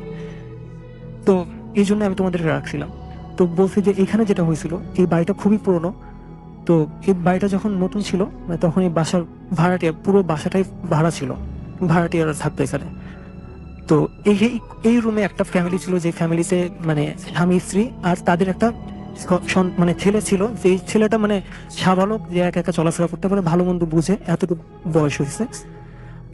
তাদের মধ্যে সবসময় ঝগড়া লেগেই থাকতো, ওই স্বামী স্ত্রীর মধ্যে সবসময় ঝগড়া লেগেই থাকতো। একদিন ওই তাদের ছেলেটা মানে বাসার বাইরে ছিল, রুমের বাইরে ছিল, তখন ওই ছেলের চাচা আর ওই তার বাবা ওই মহিলাকে মানে গলায় গামছা পেঁচা, তারপর দুজন দুই দিক থেকে টেনে তারপরে তাকে মেরে ফেলে। আর মারার পর তাকে ওই ওয়াশরুমের যে ভেন্টিলেটর আছে, বা যেটা থেকে বাতাস টাতাস আসে, যেটা আমরা বলি, ওই ভেন্টিলেটরের সাথে তাকে ঝোলা রাখছিল, যেটা সে যেভাবে দেখছিল তাকে আর কি, ওই হিন্দু ছেলেটা যেভাবে দেখছিল ঠিক সেভাবে ঝুলা রাখছিল। তো এটা অনেক বড় একটা ক্রাইম ছিল রাসেল ভাই, যেটা আমি রিসার্চ করার কোনো প্রয়োজন মনে করি নাই, যেহেতু এটা বাংলাদেশে এখন অনেক জায়গায় অনেক কিছু এরকম অনেক কাহিনী আছে, এই জন্য আমি এটা রিসার্চ করার তেমন একটা প্রয়োজন মনে করিনি। তবে রাসেল ভাই একটা কথা, যে আমি এর আগেবার যখন আসছিলাম, আমি ঠাকুরগাঁওয়ের একটা মানে ব্রাহ্মণবাড়ির একটা ঘটনা বলছিলাম, সেটার মানে প্রমাণ বা জায়গার একটা ছবি আমি আনতে ব্যর্থ হয়েছিলাম, যেহেতু ওটা অনেক আমার থেকে অনেক দূরে। কিন্তু এটা যেহেতু পুরান ঢাকা আর আমার নাগালের ভিতরে ছিল, তো আমি অ্যাড্রেস নিয়ে ওই বাসায় যাই। ওই বাসায় গিয়ে আমি মালিককে পাই না, বা আমি কাউকে চিনি না, কোনটা মালিক কোনটা দারোয়ান আমি কিছু বুঝতে পারিনি। তো কারোর সাথে আমার কথা হয়নি। তো আমি একটু মানে পাশের বাসার ছাদে উঠে আমি ওই বাসার থার্ড ফ্লোর, মানে যে রুমটায় সমস্যা হয়েছিল, ওই রুমের বাইরের সাইড থেকে একটা ছবি তুলে নিয়ে আসছি, মানে শুধুমাত্র আপনাকে দেখানোর জন্য। Thank you so much, thank you. আমরা চলে যাব আবারও আফনান ভাইয়ের কাছে, তার ঘটনাটা শুনে আসবো, সেকেন্ড ঘটনাটা, এবং আশা করছি এই ঘটনাটি আপনাদের ভালো লাগবে। চলুন চলে যাই সরাসরি আফনান ভাইয়ের কাছে। রাসেল ভাই, এখন যে ঘটনাটি আমি শেয়ার করব সেটাও আমাদের রাজবাড়ী জেলার ঘটনা। তো এটা একটা বিলের ঘটনা। তো এই বিলের অবস্থানটা আমি একটু বলি। এই বিলটা রাজবাড়ী জেলার সুলতানপুর ইউনিয়নের মধ্যে পড়ে গিয়েছে আর কি। তো সুলতানপুর ইউনিয়নের মানে ধর্মসী গ্রাম থেকে এটা আসলে শুরু। এটাকে মাসাইলের বিল বলে। জি, এটা অনেক বড় বিল, কিন্তু মানে এমনি শুষ্ক মৌসুমে এটা অতটা বোঝা যায় না, কারণ সেখানে চাষাবাদ হয়। কিন্তু বর্ষাকালে, এই যে কিছুদিন পর থেকেই এটা শুরু হবে বর্ষাকাল, তখন অনেক মানে এত সুন্দর পরিবেশ, এবং ওখানে যে বাড়িঘরগুলো আছে মানে দ্বীপের মতো দেখা যায়, মনে হয় যে একটা সমুদ্রে অনেকগুলো দ্বীপ এরকম মনে হয়। খুবই সুন্দর একটা পরিবেশ আর কি ওখানে। তো আমি নিজেও ওই বর্ষাকালে আমি সেখানে গিয়েছিলাম, খুব ভালো লেগেছিল। এখন আমি ওই বিল রিলেটেড একটা ঘটনা আমি আপনাদের শেয়ার করব। তো ওখানে এই ঘটনাটি রাসেল ভাই ফার্স্ট যে ঘটনাটি বলেছিলাম ওই যে 86 বা 87 সালের দিকে, এই ঘটনাটি ঠিক একই সময়ের দিকের ঘটনা। তো ওখানে নাসির নামে একটা ছেলে ছিল, তো ওদের বাসা ওই ওখান থেকে আরেকটু এগিয়ে গিয়ে একটা গ্রাম আছে, এটাকে আমার এই মুহূর্তে নাম মনে করতে পারছি না আর কি। জি। তো যাই হোক, তো মনে পড়েছে বেলেশ্বর নামে একটা গ্রাম আছে ওখানে। তো ওই বেলেশ্বর গ্রামের নাসির নামে একটা ছেলে ছিল। তো ওদের বাড়িতে কিছু আত্মীয় স্বজন এসেছিল রমজান মাসে। এটা ওই সময়টাও ছিল রাসেল ভাই রমজান মাস, বর্ষাকাল। তো রমজান মাসে যখন এসেছিল, তখন রমজান মাসে আসার পরে তো ওদের একটা প্ল্যান ছিল যে যেহেতু আমরা এক সময় একটা আসলাম, তাহলে একটা কাজ করি, আমরা সারাটা দিন যদি একটু বিলে নৌকা নিয়ে একটু ঘোরাঘুরি করি, ইফতারের আগে বাসায় চলে আসবো। জি। এরকম একটা পরিকল্পনা ছিল তাদের, এবং সত্যি তাই 3 জন মিলে তারা একটা নৌকা নিয়ে ওই বাসায় ইলের বিল দিয়ে তারা ঘোরাঘুরি করছে আর কি। তো তারা বেরিয়েছে 12টার দিকে। তারা চিন্তা করেছে আবার ঘন্টাখানেক কি করে আমরা ইফতারের আগে মানে আসরের সময় আমরা ফিরে আসবো, এরকম একটা প্ল্যানিং তাদের ছিল। জি। তো ওরা যখন ওখানে ঘোরাঘুরি করছিল, যখন ফিরে আসবে বাসায় ফিরে আসবে, আসরের সময় হয়ে গেছে, ফিরে আসবে, তখন হঠাৎ ওই যে একটা দ্বীপের মতো যে ঘর বাড়ি আছে যেখানে একটু উঁচু করে, কারণ বর্ষাকালে ওই ঘর বাড়িগুলো তাদের তলিয়ে না যায়, এই জন্য মাটি ফেলে ওই উঁচুতে ঘর বাড়ি করা হয় ওখানে। তো ওখানে হ্যাঁ হঠাৎ করে দেখে যে 20-25 জন লোক ওদেরকে ডাকছে, জি। জোরে জোরে ডাকছে, এই বাবারা এদিকে আসো, এদিকে আসো, আমাদের একটু সমস্যা হয়েছে, এদিকে আসো। তখন ওরা চিন্তা করে যাই দেখি কি সমস্যা। তো ওনারা সেখানে যান।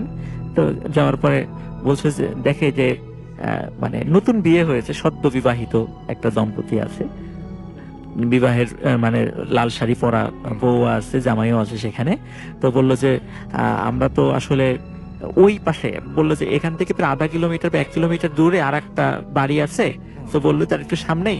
তো এখন তো এই নতুন বউর শরীরে অনেক গহনা আছে, ডাকাতি হতে পারে, আমাদের নৌকায় একটু সমস্যা হয়েছে, মেরামত করতে সময় লাগবে, যে তোমরা একটু যদি হেল্প করতে, অন্তত এই হাজবেন্ড ওয়াইফ যারা, এদেরকে একটু আগে আগে পৌঁছিয়ে দিয়ে আসো, সন্ধ্যার আগে পৌঁছে দিলে আমরা পরে যাব।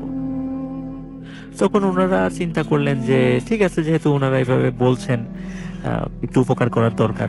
তো ওনারা জাস্ট শুধু, কারণ নৌকাটা ছোট ছিল, 5 জন ওঠার জন্য যদিও যথেষ্ট ছিল না, তারপরেও মানে ওরা ছিল 3 জন, এবং ওই হাজবেন্ড ওয়াইফ 2 জন ওদেরকে উঠালো, উঠিয়ে তো বললো যে ঠিক আছে তোমরা চলে যাও। এখন রাসেল ভাই ওই ওনারা যে কোথায় যাবেন এটা জানতো না, শুধু জাস্ট ওই যেই হাজবেন্ড যে ছিল যেখানে ওই মহিলার, তো তাকে জিজ্ঞেস করছিল যে আমরা কোন দিকে যাব। শুধু উনি কোনো কথা বলে না, শুধু হাত দিয়ে সামনে দেখে যে আপনি সামনের দিকে চলেন। তো নৌকা নিয়ে সামনে যাচ্ছে যাচ্ছে যাচ্ছে, অনেকক্ষণ হয়ে যায়, সেই 1 কিলোমিটার পার হয়ে গেছে। এদিকে কিন্তু রাসেল ভাই সন্ধ্যা নেমে আসছে, ওরা তো বাসায় গিয়ে ইফতার করবে, সন্ধ্যা নেমে আসছে, কিন্তু পথ আর শেষ হয় না, এবং ওই যে দ্বীপের মতো কোনো ঘর বাড়ির ওরা দেখা পায় না। মনে হচ্ছে যে একটা মানে সমুদ্র বা এমন একটা নদীর মধ্যে তারা পড়েছে, কোনো কুল কিনারা দেখা যাচ্ছে না। তখন ওদের মানে ওরা বলে যে ভাই আমরা আসলে কোন দিকে যাচ্ছি, আমরা তো পথ ভুল করছি না। তখন আবার ওই জামাইটা মানে যেই বর সেজে যিনি ছিলেন, সে আবার হাত দিয়ে দেখাচ্ছে সামনে, ওরা সামনের দিকে যাচ্ছে। কিন্তু সামনে যত যায় মনে হচ্ছে যে ওরা কোনো উত্তাল স্রোতের মধ্যে আস্তে আস্তে চলে যাচ্ছে, এবং যতটাই সন্ধ্যা হচ্ছিল মনে হচ্ছে যে নৌকা চালাতে অনেক কষ্ট হচ্ছে, এবং নৌকাটা আরো ভারী হয়ে আসছে। এখন ওরা চিন্তা করছে আমরা সারাদিন রোজা আছি, হয়তো বা এই কারণে শরীরের বল কমে গেছে, এই কারণে হতে পারে যে আমাদের ভারী মনে হচ্ছে। কিন্তু আমরা তো আগেও আসছি, মানে যে নাসির যে ছেলেটা বলছে আমি তো এর আগেও বর্ষাকালে আসি, এরকম স্রোত তো কখনো আমি বা এরকম দেখিনি, ঢেউ তো এরকম কখনো আমি দেখিনি, এখানে তো এরকম ঢেউ হয় না কখনো। তো একটু সন্দেহ লাগে রাসেল ভাই। আচ্ছা। কিন্তু যখন মাগরিবের আজান হয়ে যায়, আজান হওয়ার পরই রাসেল ভাই নৌকাটা এমন ভারী হওয়া শুরু হয় যে ওরা 3 জন মিলেও মানে বৈঠা দিয়ে নৌকাটা আগাতে পারছিল না। তখন ওদের বিশেষ করে নাসিরের মনে একটু সন্দেহ লাগে, কি ব্যাপার, এমন হচ্ছে কেন। জি। তখন মানে ওরা ওই যখন সন্ধ্যা নেমে আসে, সন্ধ্যার পরে ওই নৌকায় যে 2 জন ছিল, এতক্ষণ শুধু মানে ওয়াইফের চেহারা দেখা যায় না, বড় ঘোমটা দিয়েছিল, শুধু যেই বর বেশি যে ছিল তার চেহারা দেখা যাচ্ছিল আগের দিনের বেলা।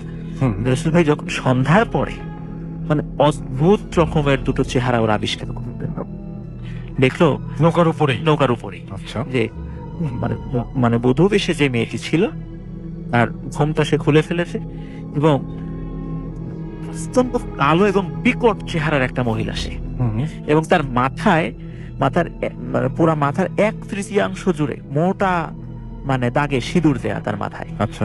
এবং ওই যে সাথে যে বরবেশের যে লোকটা ছিল হুম হুম। তার চেহারাও বিকট আকার ধারণ করেছে।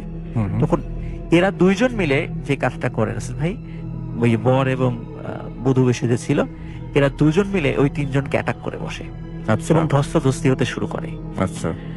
এদিকে রাসেল ভাই যখন ওদের ফ্যামিলির লোকজন এই তিনজনকে খুঁজে না, যখন দেখে যে ইফতার সময় হয়ে গেছে, ওরা আসছে না, তখন বিকাল হয়ে গেছে আসছে না, তখনই কিন্তু ওরা চিন্তা করেছে কোনো বিপদে পড়লো না তো, বেড়াতে আসছে দুইটা ছেলে, ওরা তো বিপদে পড়ে নাই। হুম হুম। ওনারাও রাসেল ভাই একটা নৌকা নিয়ে বের হয়েছিল।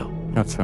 নৌকা নিয়ে বের হওয়ার পরে তখন ওনারা দূর থেকে, তখন 5 ব্যাটারি লাইট ছিল আর কি, টর্চ লাইট হুম। ছিল, দূর থেকে টর্চ মেরে মেরে দেখছিল কোথাও দেখা যায় কিনা, এবং আশেপাশের লোকদেরকে জিজ্ঞেস করছে এরকম টাইপের তিনজনকে নৌকা নিয়ে কোথাও দেখেছো। তখন অনেকেই বলেছে যারা ওই মাছ ধরে রাসেল ভাই সন্ধ্যার আগে ফিরে আসছিল, হুম হুম। তখন ওনারা বলতেছিল যে হ্যাঁ তিনটা ছেলেকে তো নৌকা নিয়ে যাওয়া দেখলাম। তখন রাসেল ভাই এখানে একটা বিষয়, যারা এসেছে ফিরছে তারা কিন্তু সবাই ওই নৌকায় 3 জনকে দেখেছিল, কিন্তু নৌকায় কিন্তু আসলে 3 জন ছিল না, ছিল 5 জন। কিন্তু যারা ফিরছিল ওরা কিন্তু কেউ নৌকায় 5 জনকে দেখে নাই, দেখেছে 3 জনকে। হুম হুম। তখন ওরা যারা ওই এসেছিল তখন জানে যে অনেক সময় বর্ষাকালে এই সমস্ত জায়গায় কিছু ভয়ের ঘটনা ঘটে থাকে। তখন ওরা চিন্তা করছিল আমাদেরকে আরো দ্রুত সামনের দিকে গিয়ে ওদেরকে খুঁজতে হবে। তখন হচ্ছে ভাই অনেক দূরে যখন এসেছে তখন টর্চ যখন মেরেছে তখন দূরে একটা নৌকা ওরা দেখছিল, তখন মনে হচ্ছিল যে 3 জন লোক একটা নৌকায় ধস্তাধস্তি হচ্ছে কেউ কোনো কিছুর সাথে, কিন্তু কার সাথে হচ্ছে সেটা দেখা যাচ্ছে না। হুম হুম। তখন ওনারা দ্রুত নৌকা চালিয়ে সেখানে যান এবং 3 জনকে গিয়ে ওখানে অচেতন অবস্থায় পান। এবং আরেকটা জিনিস রাসেল ভাই, ওনারাও ওখানে গিয়ে আবিষ্কার করেন যে সত্যি সত্যি নৌকাটা এমন একটা জায়গায় যে ভয়ঙ্কর ঢেউ সেখানে ছিল, যে কোনো সময় ওই নৌকাটা যদি মানে উল্টিয়ে যায়, মানে ওরা তো অচেতন হয়ে গেছিল, ওরা কিন্তু আর সাঁতার কাটতে পারবে না, ওরা ওখানে মারা যাবে। তখন আচ্ছা। ওখান থেকে অচেতন অবস্থা থেকে উদ্ধার করা হয়। পরবর্তীতে তাদের যখন জ্ঞান ফেরে তখন তারা এই সকল ঘটনা খুলে বলে, এবং একজন ভালো আলেমের সাথে যখন এই বিষয়টা নিয়ে তাদেরকে একটু ঝাড়ফুঁক করার জন্য নিয়ে যাওয়া হয়, তখন তারা বলেছিল, মানে ওই আলেম বলেছিলেন যে তোমাদের ভাগ্যটা আসলে ভালো, যে রমজান মাস তো এই কারণে আসলে তোমাদের অতটা ক্ষতি করতে পারে নাই, কিন্তু যদি অন্য সময়টা হতো, এই বর্ষাকালে অন্য সময়টা হতো, এমন একটা জায়গায় তোমাদেরকে নিয়ে গেছিল, ওই জায়গাটা খুব দুষ্টু জিনপরিদের একটা আস্তানা, ওরা মাঝে মাঝে মানুষকে পথ ভুলে ওদিকে নিয়ে যায়। তো তোমরা এই সময়ের কারণে, রমজান মাসের কারণে ওরা অতটা তোমাদেরকে ক্ষতি করতে পারে না, আল্লাহ তোমাদেরকে বাঁচিয়ে দিয়েছেন আর কি। তো এরপরে ওরা মোটামুটি এরপরে ওদের সাথে এই ধরনের ঘটনা রাসেল ভাই কখনো ঘটে নাই। এবং মাসাইলের বিলে বর্ষাকালে এরকম বেশ কিছু প্লেস আছে রাসেল ভাই যেখানে সন্ধ্যার পরে লোকজন কেউ যায় না, ওখানে এখনো এই ধরনের কিছু সমস্যা রয়ে গেছে। এটাই ছিল রাসেল ভাই আমার সেকেন্ড ভিডিও। অনেক ধন্যবাদ আপনাকে আপনার দ্বিতীয় ঘটনা বলার জন্য এবং আমাদেরকে শোনানোর জন্য। Thank you very much. আমরা যেটা এখন করব সেটা হচ্ছে ছোট্ট একটা বিরতি নেব এবং বিরতির পরে নতুন অতিথি নিয়ে আবারও ফিরে আসবো। তবে এই বিরতির মাঝখানেই আপনি শুনতে পাবেন আরো একটি ঘটনা, যেটি একটা অডিও ক্লিপ, এবং সেই অডিও ক্লিপটি আমি আপনাদের জন্য প্লে করছি এবং সেই সাথে নতুন অতিথি নিয়ে আবারও ফিরে আসছে কিছুক্ষণের মধ্যেই। সেই পর্যন্ত আমাদের সঙ্গে থাকুন। আমাদের ইমেল অ্যাড্রেস হচ্ছে bhutfm@radiofurti.fm, which is bhutfm@radiofurti.fm। আপনার নাম, ঠিকানা এবং ফোন নাম্বার সহ আপনার জীবনে ঘটে যাওয়া বা আপনার জানা সেরা ঘটনা লিখে পাঠিয়ে দিতে পারেন আমাদের কাছে। ঘটনার শুরুতে অবশ্যই উল্লেখ করুন যে ঘটনাটি আপনি স্টুডিওতে এসে শেয়ার করতে চান নাকি আপনি চান আপনার ঘটনা আমরা পড়ে শোনাই।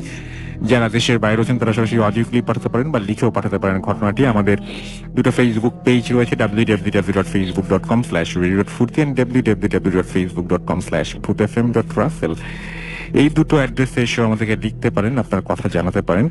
এবং এছাড়াও আমাদেরকে টুইটারের যে আমাদের যে পেজটা রয়েছে সেটা হচ্ছে যে আর যে রাসেলের যে পেজটা সেটা হচ্ছে আর Rasel RUSSESS Rasel _BhutFM BHWTFM।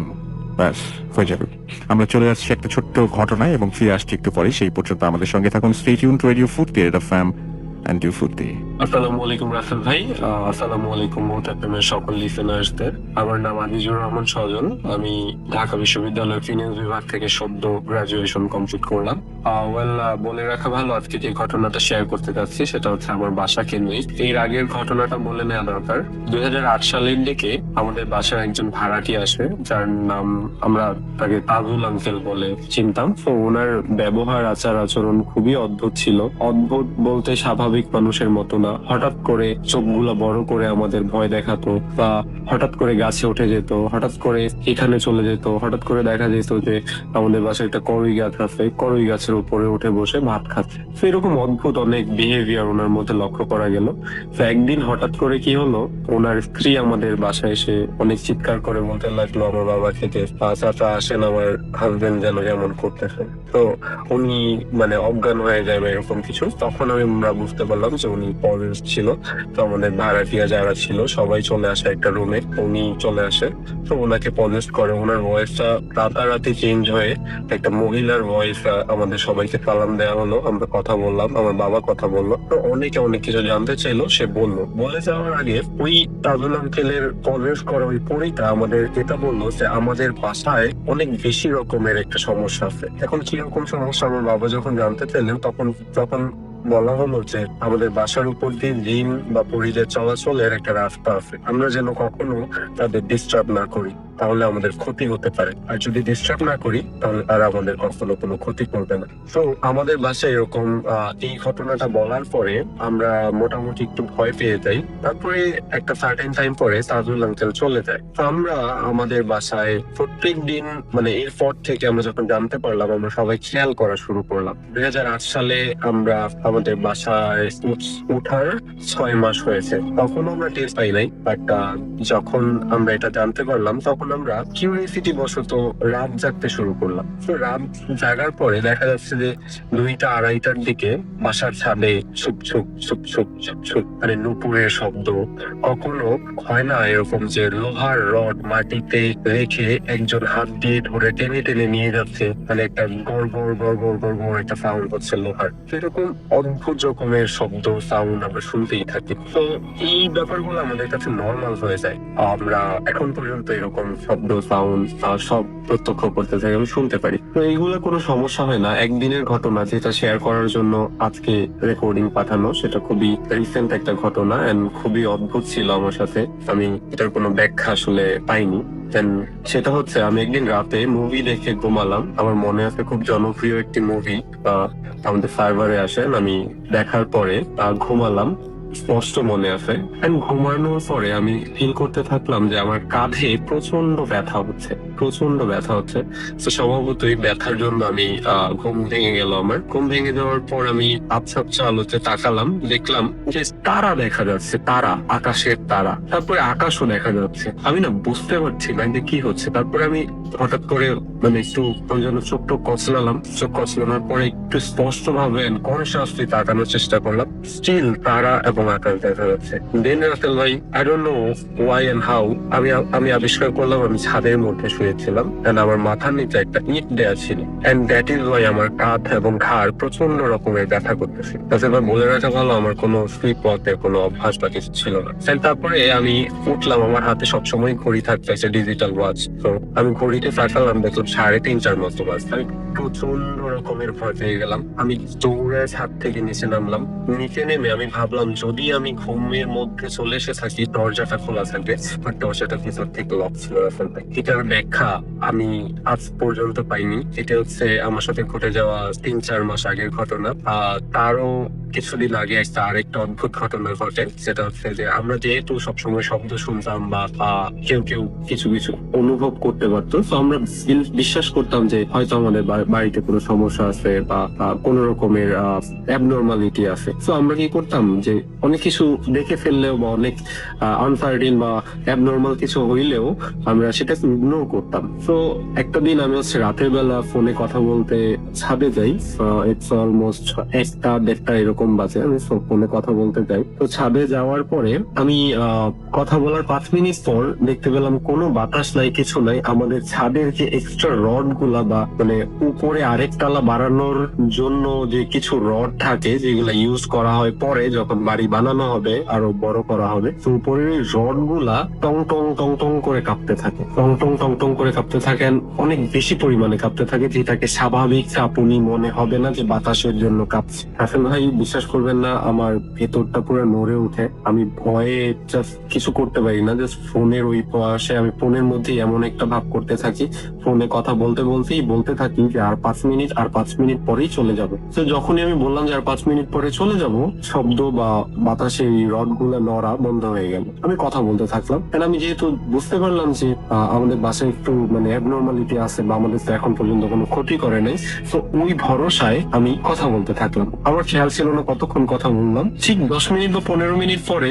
মানে আবার টং টং টং টং টং টং করে শব্দ শুরু হয়েছে। তখন আমি আসলে ভাই বুঝতে পারলাম যে আসলে আমার বুঝে এখন চলে যাওয়া উচিত। তো আমি কোনো কিছু করলাম না, ফোনটা পকেটে নিয়ে সুন্দর করে ছাদ থেকে নেমে চলে আসলাম। আসলে ভাই এছাড়াও আমাদের বাড়িতে অনেক রকমের ঘটনা, আরো কিছু প্রত্যক্ষ জিনিসপত্র হয়েছে, আজকে সময়ের অভাবে বলতে পারলাম না। যদি আমার ঘটনা আপনার একটু পছন্দ হয়ে থাকে, আপনি আমাকে কল করতে পারবেন বা আপনি আমাকে টেক্সট দিতে পারবেন। শুভকামনা বোঝাচ্ছেনের জন্য। সরি, অডিও ক্লিপটি আগের ছিল এবং আমরা সেটা কাটতেও পারছি আমার সাথে, এখন সেটা বুঝতে পেরেছি একটা প্রবলেম ছিল এখানে। সো যারা নতুন শুনেছেন তাদের জন্য তো কোনো কিছু বলার নাই, যারা আজ দ্বিতীয়বার শুনেন তাদের কাছে সরি বলছি। আমাদের সঙ্গে 3 জন আরো অতিথি এই মুহূর্তে যোগ দিয়েছেন। আমাদের ঘড়িতে সময় 1:10। আপনাদেরকে আরো একবার আমন্ত্রণ জানাচ্ছি ভূত এফএম এ, এবং আরো একবার আমাদের দুটো ফেসবুক পেজ এবং আমাদের যে ইমেল অ্যাড্রেস সেটা একটু আপনাদেরকে জানিয়ে দিতে চাই। আমাদের ইমেল অ্যাড্রেস হচ্ছে bhutfm@radiofurti.fm। আমাদের Facebook page www.facebook.com/radiofurti and www.facebook.com/bhutfm.russell। আমরা চলে যাচ্ছি আমাদের আরো একজন নতুন অতিথির কাছে। আপনার নামটা প্লিজ একটু বলবেন, তারপর আপনার ঘটনায় যাবো আমরা। ফ্লামিঙ্গো রাসেল ভাই, আমি এরশাদ, উত্তরা থেকে। জি, আমি আমার ঘটনায় চলে যাচ্ছি সরাসরি। রাসেল ভাই, আমরা যারা মানে হিউম্যান বিং, আমাদের তো অনেক প্যারানর্মাল ঘটনা আমাদের লাইফে হওয়ার সমস্যা ঘটে, যেগুলো আমরা বলি। কিন্তু আমরা কেউ হয়তো দেখা যায় যে কুকুর পালি বা বিড়া পালি, এদের লাইফেও কিন্তু প্যারানর্মাল ঘটনা মাঝে মধ্যে ঘটে, আমরা কিন্তু এটা নোটিস করি না। আমার বাসার একটা বিড়াল নিয়ে ঘটনাটা আমি বলতে যাচ্ছি লিসেনারদের জন্য। বিড়ালটার ওর নাম ছিল জেনি। তো ওকে আমি নিয়ে আসছিলাম রোড থেকে। ও লাইক তখন হয়তো 1 মাস বয়স হবে ওর। একটা গাড়ির নিচে পড়তে যাচ্ছিল, তো তখন ওকে সেভ করে নিয়ে আসি। তো আমার বাসায় সাধারণত আমরা মানুষ খুব কম, আমি, আমার মা, বড় ভাইয়া, ভাবি, 4 জনই। তো তারপর এরা কেউ বিড়াল পছন্দ করতে, যাই হোক আস্তে ধীরে এটা আস্তে আস্তে আস্তে আস্তে সবার মনোযোগ আকর্ষণ করে, কারণ ওর বিহেভিয়ারের জন্য। ও খুবই সফিস্টিকেটেড ছিল, সে তার টয়লেট যে বাইরে গিয়ে করতো, এবং করতে করতে তার 5-6 মাস হয়ে গেল। একবার আমার ছোট ভাই আমার বাসায় আসলো, ওর সাথে ওর বাচ্চা, ওর ওয়াইফ আসছে, ওর বাচ্চাটা আসছে 3 বছর বয়স। সে ওয়াজ সো এক্সাইটেড বিড়ালটা দেখে, এবং সে বিড়ালটা আর ঘুমাবে না। বেসিক্যালি জেনি ঘুমাতো আমাদের কিচেন রুমের স্টোরে, ওর জন্য একটা টুকরির মধ্যে বিছানা করা ছিল, সে তার সময় হলে ওখানে গিয়ে ঘুমিয়ে পড়তো। এবং সকালবেলা যার মতো ওকে ফিডার দুধ খাওয়ানো হতো নর্মালি। তার মধ্যে কিছু স্পেশাল ব্যাপার ছিল, যেমন মাছটার মধ্যে যদি মাছ দিতাম খেতে, তবে চটকায় সুন্দর করে লবণ টবণ দিয়ে দিতে হতো আর কি, এছাড়া সে খেত না। দুধটা ফিডারে দিলে খেত, এরকম। তো হি ওয়াজ সো কিউট। তো যেদিন আমার ছোট ভাইয়ের মেয়ের নাম আইজা, ও আসার পরে ও ঘুমাবে না জেনিকে ছাড়া। তারপর কি করলাম, জেনিকে বারান্দায় রেখে আসলাম। তো আমার ছোট ভাইয়ের ওয়াইফ বললো যে ও জেনি চলে গেছে, তো বাসা নেই। Then she went for slip. তো সকালবেলা সাধারণত জেনিকে দুধ দিতাম, তো আমি বারান্দায় গিয়ে অ্যাজ ইউজুয়াল সকালবেলা ঘুম থেকে উঠে ওর জন্য একটু দুধ গরম করে নিই, হালকা গরম করে নিই। বারান্দায় গেলাম, কিন্তু গিয়ে দেখি যে জেনি নেই, বারান্দায় নেই। ওর টুকরিতে উঠে দেখলাম তার মধ্যে অল্প কিছু ওর জাস্ট গায়ের পশম আর বা ওর মনে হয় কানের অল্প একটু জাস্ট পরে, কোনো ব্লাড নেই, কিচ্ছু নেই ওখানে। I was so shocked.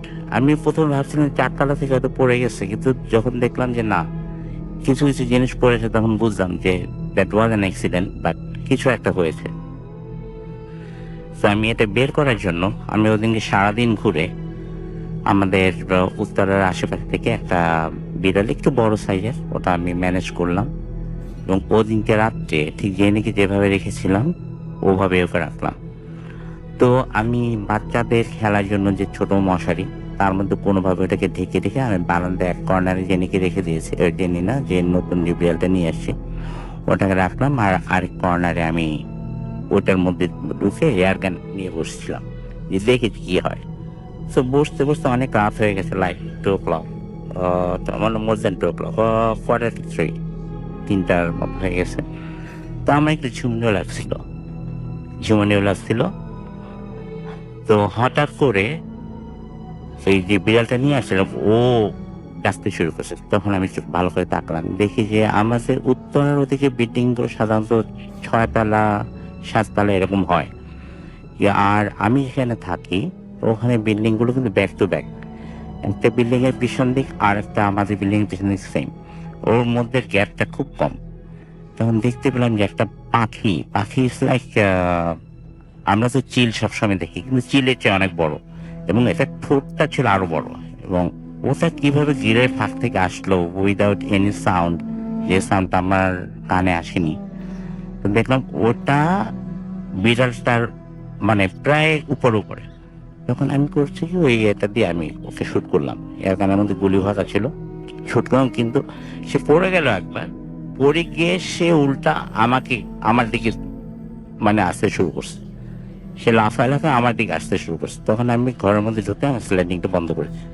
Sliding বন্ধ করে দেওয়ার পরে তার যে অবস্থা আমি দেখলাম, তার ঠোঁটটা ছিল অনেক বড়, এবং এই পাখি আমার জীবনে আমি কখনো দেখিনি, not even in image or কোথাও তার কোনো পিকচার, কোনো এই ধরনের পাখি আমি দেখিনি। তো স্লাইডিং ডোরের গ্লাসের মধ্যে সে ঢোকাতে শুরু করছে, ইট ওয়াজ লাইক রেডিকিউলাস অনেক। তো আমি তাকে বিভিন্নভাবে ভয় দেখাই, সে যাচ্ছেই না। তারপর কি করলাম, বার্নিশ করে, ওটা স্পিড ছিল বাসায়, ওই স্পিড আমার একটা গেঞ্জির মধ্যে ঢেলে ওটার মধ্যে আগুন ধরে যে ওটা সামনে দিলাম গ্লাসের এই পাশে, তখন রাস্তায় করে বের হয়ে গেল। তারপর দেখলাম যে ওদের চলে যাওয়ার পর আমি আর কিছুক্ষণ ওয়েট করলাম যে তারপর ফিরে আসি কিনা, দেখলাম যে না, আর ফিরে আসেনি। পরের দিন ওই বিড়ালটাকে ছেড়ে দিলাম বাইরে। It was my first story Russell ভাই। Thank you so much. আমরা চলে যাই আমাদের পরবর্তী অতিথির কাছে। আপনার নামটা প্লিজ একটু বলবেন, তারপর আপনি কোথা থেকে এসেছেন সেটা একটু শুনবো, তারপর আপনার ঘটনায় চলে যাব। ধন্যবাদ রাসেল ভাই। আমি শাওন, আজিমপুর থেকে এসেছি। জি। আমি আজিমপুর আমি এখন থাকি, কিন্তু আমার গ্রামের বাড়ি মাগুরাতে। আমার ঘটনাটা বা আমার কাহিনীগুলো ওইখানেই ঘটছে। ভূতের সাথে আমি অনেকদিন ধরেই আসলে আমার নিজের যোগাযোগ আছে, আমি নিয়মিত গল্পগুলো শুনি, আর এর মধ্যে দিয়ে আমার মনে হলো যে না, আমি আপনাদের সাথে আমার গল্পগুলো শেয়ার করতে চাই। আমরা ঘটনায় চলে যাই তাহলে। হ্যাঁ, আমাদের বাড়িতে আমাদের যে ঘটনাটা, সেটা আমার বাড়ির আশেপাশের বিভিন্ন জায়গাকে কেন্দ্র করেই আসলে ঘটনাগুলো ঘটেছে। আমাদের বাড়ির আশেপাশে খুব বড় বড় গাছ একটা সময় ছিল। আমি যখন ছোট ছিলাম তখন দেখতাম অনেক অনেক অনেক পুরাতন গাছগুলো আমাদের গ্রামের বিভিন্ন জায়গায় ছিল। আর যেটা আমরা আমাদের বাড়িতে দেখেছি, যে আমাদের বাড়ির একটা পারিবারিক গোরস্থান আছে, এবং গোরস্থানের সাইড দিয়ে আপনার বড় বড় কাঁঠাল গাছ, আম গাছ, বাঁশ বাগান, এমনকি বড় বড় 2টা তেঁতুল গাছও ছিল। আমাদের বাড়িতে চারপাশ দিয়ে যেভাবে গাছগাছালি ছিল, আমাদের বাড়িটা একটু উঁচু জায়গাতে, সেখানে দেখা যেত যে আপনার মাঝে একদমই সন্ধ্যার পরপরই একদমই চারপাশে অন্ধকার হয়ে আসতো, মানে তেমন ভাবে আসতো না, সূর্যের আলোটা সেভাবে পৌঁছতো না। এখন অবশ্য যে জায়গাটা একটু চেঞ্জ আসছে, কিন্তু যখন এমন আমরা ছোটবেলায় ছিলাম, আমরা ওই আম গাছ বা আমের সময়, আম বা কাঁঠালের সময় যে ঝড় টড় হতো, আমরা ওইটা কুড়াইতে যাইতাম, এরকমের ব্যাপারগুলো হতো। এখন যে বিষয়গুলো আসলে আমরা ফেস করতে থাকলাম একটা সময়, যে মাঝে মাঝে দেখতাম যে আমাদের ওই আম কুড়াইতে গেলে ঝড় হচ্ছে, আম প্রচুর পরিমাণে আম পড়ছে, আমরা বুঝতে পারছি যে শব্দ হচ্ছে, আমরা যে দেখি যে আম নাই। ঘটনাটা কি, মানে এমন ভাবে কিছু কিছু ইয়াটা চলতে থাকে। আমরা তো এগুলো মনে করছি কেউ আশেপাশ থেকে এসে এগুলো কুড়াই নিয়ে যাচ্ছে। আর এরপর থেকে আর কিছু কিছু দিনে দেখা যাচ্ছে কেউ আমার কোনো ভাই গেছে আম কুড়াইতে বা ওই সাইড দিয়ে একটু আটা চলা করতেছে, তারা কিছু কিছু শব্দ শুনতে পাচ্ছে এবং মনে হচ্ছে তাদের সাথে সাথে কেউ ঘুরছে এরকমের, বা আশেপাশে লেগে চলাচল করতেছে, এরকমের কিছু কিছু ঘটনা ঘটতে থাকে। কিন্তু এগুলোতে অত বেশি বড় প্রায়োরিটি না দিলে পারেও তারপরে কি দেখে আমাদের নিজেদের ভিতরই একটা অসুবিধা, মানে ছোট ছিলাম তো, মনে হচ্ছিল যে কেন একটা ঝামেলা হচ্ছে কি না, ঝামেলা হচ্ছে কি না। একটা সময় দেখা যেত যে আমার আব্বু বা আমার চাচারা যদি এরকম বড় বড় মাছ একটা সময় কিনে নিয়ে আসতো রাতের বেলায়, ওই দিন রাতেই প্রতিটা বাড়ি বা আমাদের ঘরেগুলোতে দেখতাম যে টিনের চালে আপনার ইট পড়তেছে বা অন্য কিছু এসে লেগে খুব শব্দ করতেছে, এরকম কিছু কিছু ঘটনা আস্তে আস্তে ঘটতে থাকে।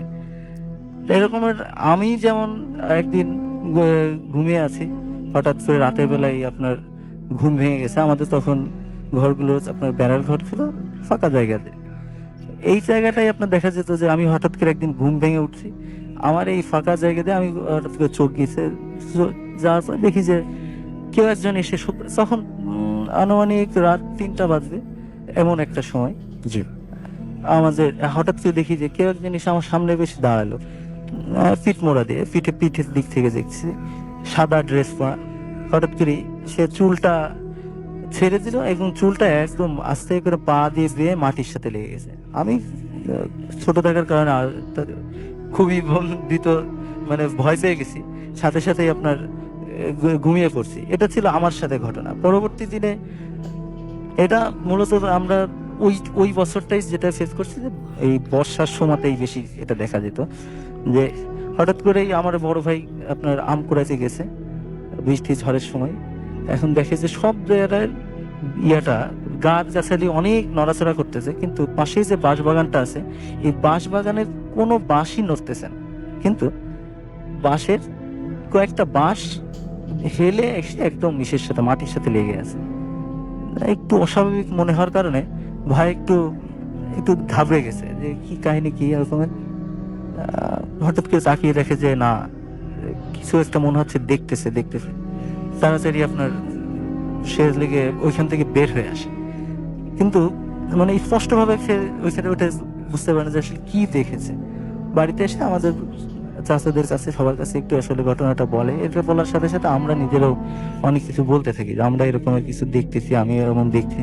আর একজন বলেছে না, সে যখন হাঁটাহাঁটি করতেছে তার পাশে অনেক কিছু যাচ্ছে। এই ঘটনাটা তখন আমাদের বাড়িতে মোটামুটি একটা সবার ভিতরে একটা ভীত সন্তুষ্ট একটা অবস্থা তৈরি করে। এরপর পরে আমাদের চাচারা হুজুর ডেকে নিয়ে আসে। হুজুর ডেকে নিয়ে আসার পরে যেটা দেখা যায় যে হুজুররা কিছু করার পর আমাদের জানাই, যে আমাদের চাচাদেরকে বা আব্বুদেরকে জানাই যে আসলে এই আমাদের বাড়ির মাঝখান দিয়ে আপনার একটা জিনের যে রাস্তা, জিনের চলাচলের যে রাস্তাটা, এটা আমাদের বাড়ির পুরো মাঝখান দিয়ে যাওয়া আসা করতেছে। সো আমরা যদি এখন ওইটাকে একটু বাধা দেওয়ার চেষ্টা করি তাহলে আমাদের সমস্যা হতে পারে। তা এখন এটার এরকম কথা শুনে আমার এক চাচা একটু এক্সট্রোভার্ট টাইপের ছিল, উনি কাছে না, আমি এগুলো মানি না। আসলে আমাদের বাড়ির পাশেই যে তেঁতুল গাছ ছিল, উনি বলতেছে এইসব ঝোপঝাড়ের কারণে আমাদের আসলে এরকম ঝামেলা টামেলা হচ্ছে, কেটে ফেলি। তো উনি আসলে আমাদের পরের সপ্তাহে আমাদের বাড়িতে পাশের যে তেঁতুল গাছটা ছিল, তেঁতুল গাছটা কেটে ফেলে। এখন তেঁতুল গাছটা কেটে ফেলার পর থেকে আমাদের বাড়িতে আশেপাশ থেকে প্রতিদিনই আমাদের সন্ধ্যার পর থেকে যেটা দেখতাম যে কোনো রকমেরই আপনার শব্দ আমরা করতে পারতাম না, মানে এক্সিকিউটেড করতে পারতাম না। আসতেছে আমাদের মনে হচ্ছে ধূপ করে একটা শব্দ আসতেছে, সাই সাই সাই সাই করে শব্দ আসতেছে, আবার থেমে যাচ্ছে, তো আবার একটা চিন চিন চিন চিন চিন চিন চিন শব্দ আসতেছে। তো আবার আমাদের এটা এমন ভাবেই আমাদের বিরক্ত করা শুরু করলো যে আসলে আমরা ছোট ছিলাম, আমাদের বড়রাও এটাকে বিরক্তিকর একটা পর্যায়ে নিয়ে চলে আসে। এরপরে আবার হুজুরদের ডাকা হলো এবং পরবর্তীতে ওনারা নিজেরাও কিছু বন্ধ দিল, যেটাকে এই যে গ্রামের যেটা হয় যে বিভিন্ন রকম কলমা পড়া বা সোরা টোরা পড়ে চারপাশে একটু ফুট দিয়ে দেন আর কি কিছু তাবিজটা চারপাশে দিয়ে দিল। এরপর থেকে আস্তে আস্তে আস্তে আস্তে আমাদের এই প্রভাবটা কেটে গেল। এখন আপাতত আমাদের বাড়িতে যে আশেপাশে বড় বড় গাছগুলো ছিল সব কেটে ফেলা দিয়ে হয়েছে এবং মোটামুটি ফাঁকা একটা জায়গায় অবস্থান করতেছে। এই ছিল আমাদের বাড়ির অবস্থাটা। এখন সেইখান থেকে আমরা আর কি কিছুটা হলে পরিত্রাণ পেয়েছি। ধন্যবাদ। Thank you so much. আমরা চলে যাব আমাদের শেষ অতিথির কাছে। আপনার নামটা একটু প্লিজ বলবেন, আপনি কোথা থেকে এসেছেন, কাছ থেকে বলতে হবে একটু। জি বলুন। রাসেল ভাই থ্যাংক ইউ। আমি ফারহান from উত্তরা। জি আমি আজকে যে স্টোরিটা বলবো এটা আমার এক ফ্রেন্ডের কাছ থেকে শোনা। আমি ওর নামটা একটু বলতে যাচ্ছি রাসেল ভাই। ওর নাম হচ্ছে সুপ্রিয়। তো আমার স্টোরিটা হচ্ছে এরকমের, ও আমার ফ্রেন্ড যখন ভার্সিটিতে পড়তো, ও ইস্ট ইউনিভার্সিটির স্টুডেন্ট ছিল। তো জি। ওরা একটা ফ্ল্যাটে 3টা ফ্রেন্ড মিলে থাকতো।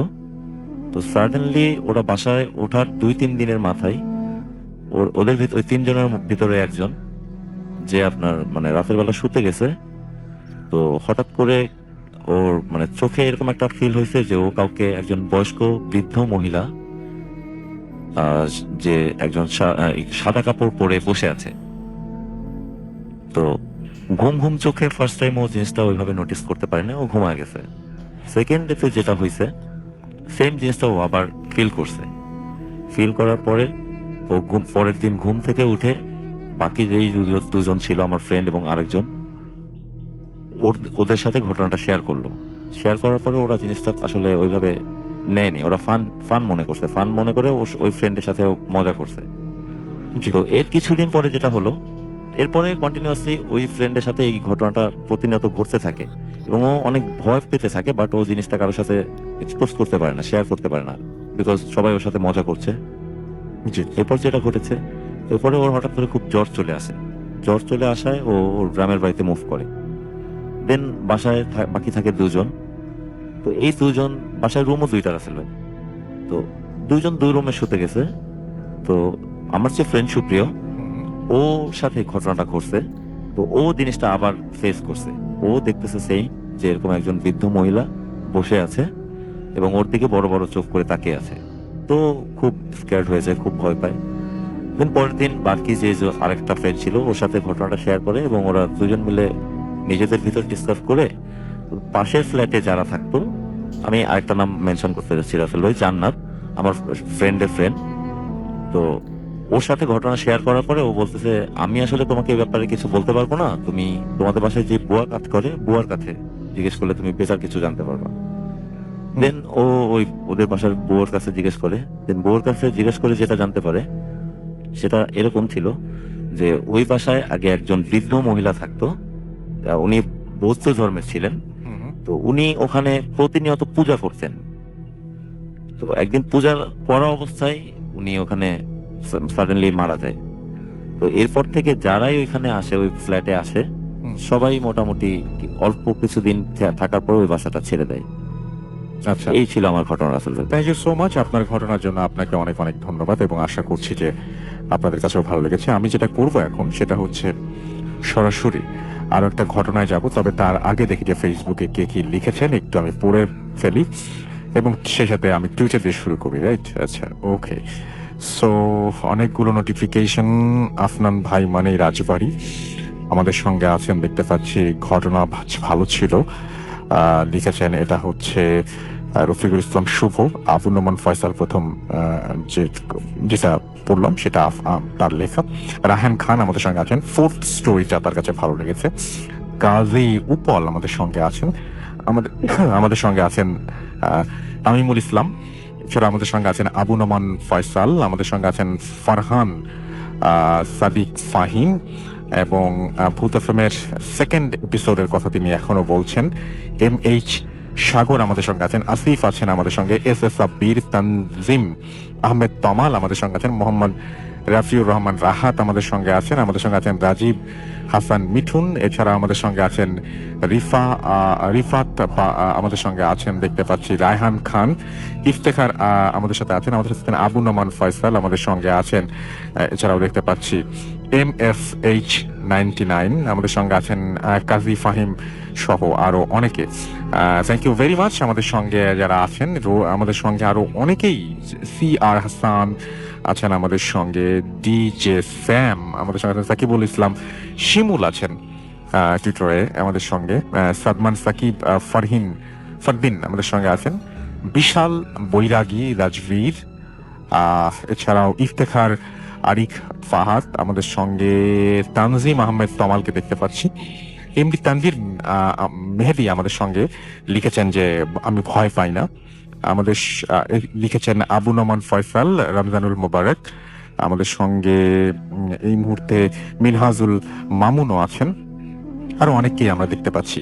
আমাদের যে রেডিও ফুর্তির যে পেজটা, সেই পেজে আমি দেখতে পাচ্ছি এখানে অনেকে আছেন, এবং সেই পেজে আমি আসবো, তবে তার আগে না চলে আসি, এবং সেখানে অনেকেই আসলে আছেন। আমাদের এই পেজটির অ্যাড্রেস www.facebook.com/radio.furti, এবং সেইখানে যারা আমাদেরকে লিখছেন তাদের মধ্যে আমি দেখতে পাচ্ছি সুলতান কবির, এবং আয়নার ঘটনাটা, হ্যাঁ আমি আয়নার ঘটনাটা আমিও চাচ্ছি, এটা আমাদের অলরেডি আমাদের পাঠিয়ে দেওয়া হয়েছে আমাদের যারা যিনি আমাদের প্রোডাকশনে, এখনো পর্যন্ত সেটা মানে আমাদের মিউজিক সহ আসেনি আর কি। আপনারা তো ঘটনা পাঠান মিউজিক ছাড়া, এবং আমরা সবসময় সাজেস্ট করি ঘটনা পাঠালে অবশ্যই মিউজিক ছাড়া পাঠাবেন, আমাদের সেখানে মিউজিক অ্যাড করতে হয়।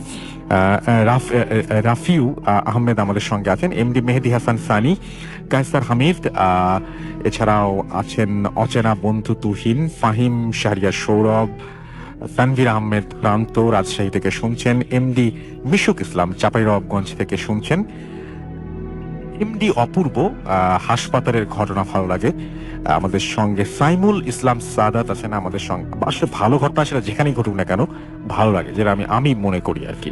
সুলতানা কবির আমাদের সঙ্গে এই মুহূর্তে আছেন, হৃদয় আছেন, সাইদ আহমেদ আমাদের সঙ্গে, সুনীল দাস, এছাড়াও জুনায়েদ, ইভান, তানভীর আহমেদ প্রান্ত, সাইদ আহমেদ, জুবায়ের সহ আরো অনেককে দেখতে পাচ্ছি, সম্রাট জাহাঙ্গীর, এমডি আরিফ হোসাইন, রকিবুল ইমতিয়াজ, শাকাওয়াত হুসাইন শিমুল, আদিল ইসলাম, এমডি জোবায়েদ আলম সহ আরো অনেককে দেখতে পাচ্ছি আমাদের এইখানে। এবং ভূত এফএম যে পেজটা রয়েছে সেখানে আমি অনেককে দেখতে পাচ্ছি, এবং এই মুহূর্তে আছেন দেখতে পাচ্ছি এমডি মাসুম পারভেজ আছেন আমাদের সঙ্গে, ইমরান এইচ সৌরভ, এস শরীফুজ্জামান, সিল্কি শিমুল আমাদের সঙ্গে, পল্লব শাহরিয়ার, তাহারিমা ইসলাম, এমডি মেহেদি Pratyay Dey, Roza Akhtar, MD Masum, S Sharifuzzaman, Zubair Ahmed Romeo,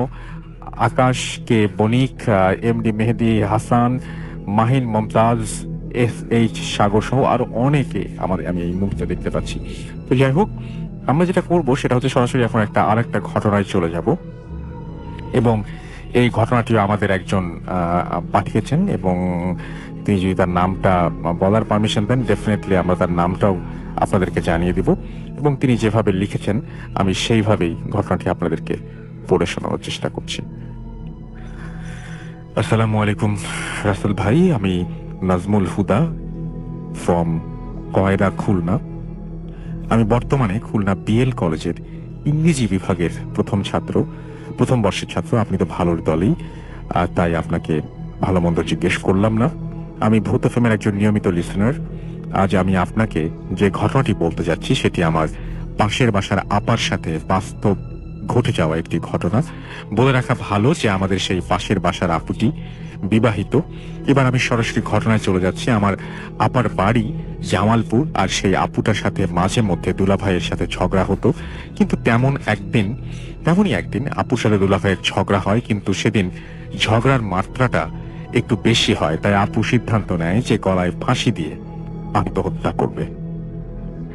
যেই কথা সেই কাজ, সে দড়ি নিয়ে গেল তার বাসার পাশে একটি বাগানে, বলা যেতে পারে সেটা একটা ছোট জঙ্গল। সে জঙ্গলে একা একা দড়ি নিয়ে চলে যায়, সে একটা গাছের সাথে দড়ি বেঁধেও ফেলে, আত্মহত্যা করার জন্য প্রিপারেশন নিচ্ছে। ঠিক তখন তার মনে হলো যে একটা ছোট্ট 2 মাস বয়সের মেয়ে আছে, মনে করলো আমি তো মারা যাবো, বাট শেষবারের মতো বাচ্চাটাকে একটু দুধ খাইয়ে আসি, আর তো কোনোদিন খাওয়াতে পারবো না। তাই ভেবে সে বাসায় চলে যায় এবং বাচ্চাটিকে দুধ খাওয়ায়। তারপর কেন যেন মনে হলো তার বাচ্চাটিকে একটু গোসল করিয়ে যায়, সে বাচ্চাটিকে গোসলও করালো, তারপর বাচ্চাটাকে আবার খাইয়ে ঘুম পাড়ালো। বাচ্চাটি যখন ঘুমিয়ে পড়লো তখন সে আবার সেই আত্মহত্যা করার জন্য প্রিপারেশন নিল। তখন তার কাছে দুলাভাইয়ের কল আসে। সে প্রথম মনে করে কলটি রিসিভ করবে না, কিন্তু সে কি যেন মনে করে কলটি রিসিভ করে। তখন দুলাভাই অনেক কান্নাকাটি করে এবং বলে যে তার ভুল হয়েছে, সে যেন তার ওপর থেকে সব অভিমান ভুলে যায়। যাই হোক, আপাও সেটা মেনে নেয়, তারপর ডিসাইড করে যে সে সুইসাইড করবে না।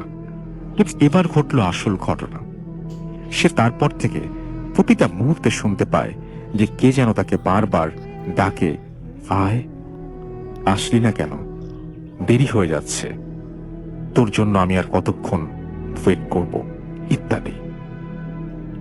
সে একই কথা শুনতে শুনতে বিরক্ত হয়ে ওঠে। সে ডিসাইড করে সে ওইখানে যাবে।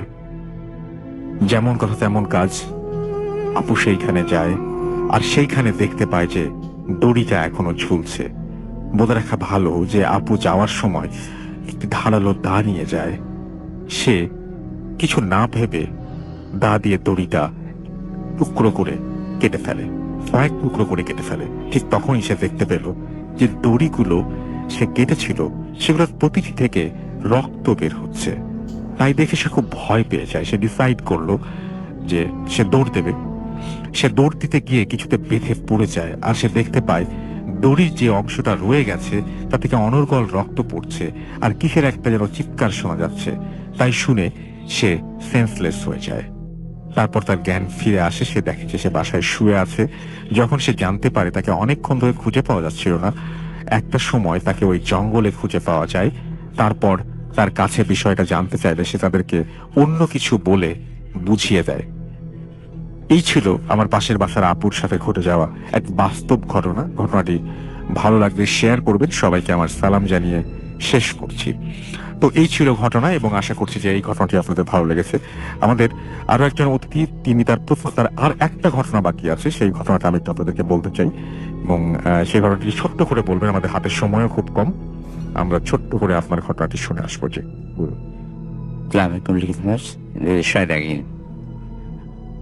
রাসেল ভাই, আমি যেহেতু একজন হোটেলিয়ার এবং প্রি ওপেনিং হোটেলগুলোতে কাজ করি, আমি স্পেসিফিকলি আপনার স্পেসটা বলতে চাচ্ছি না এবং হোটেলের নামটাও বলতে চাচ্ছি না, সঙ্গত কারণেই।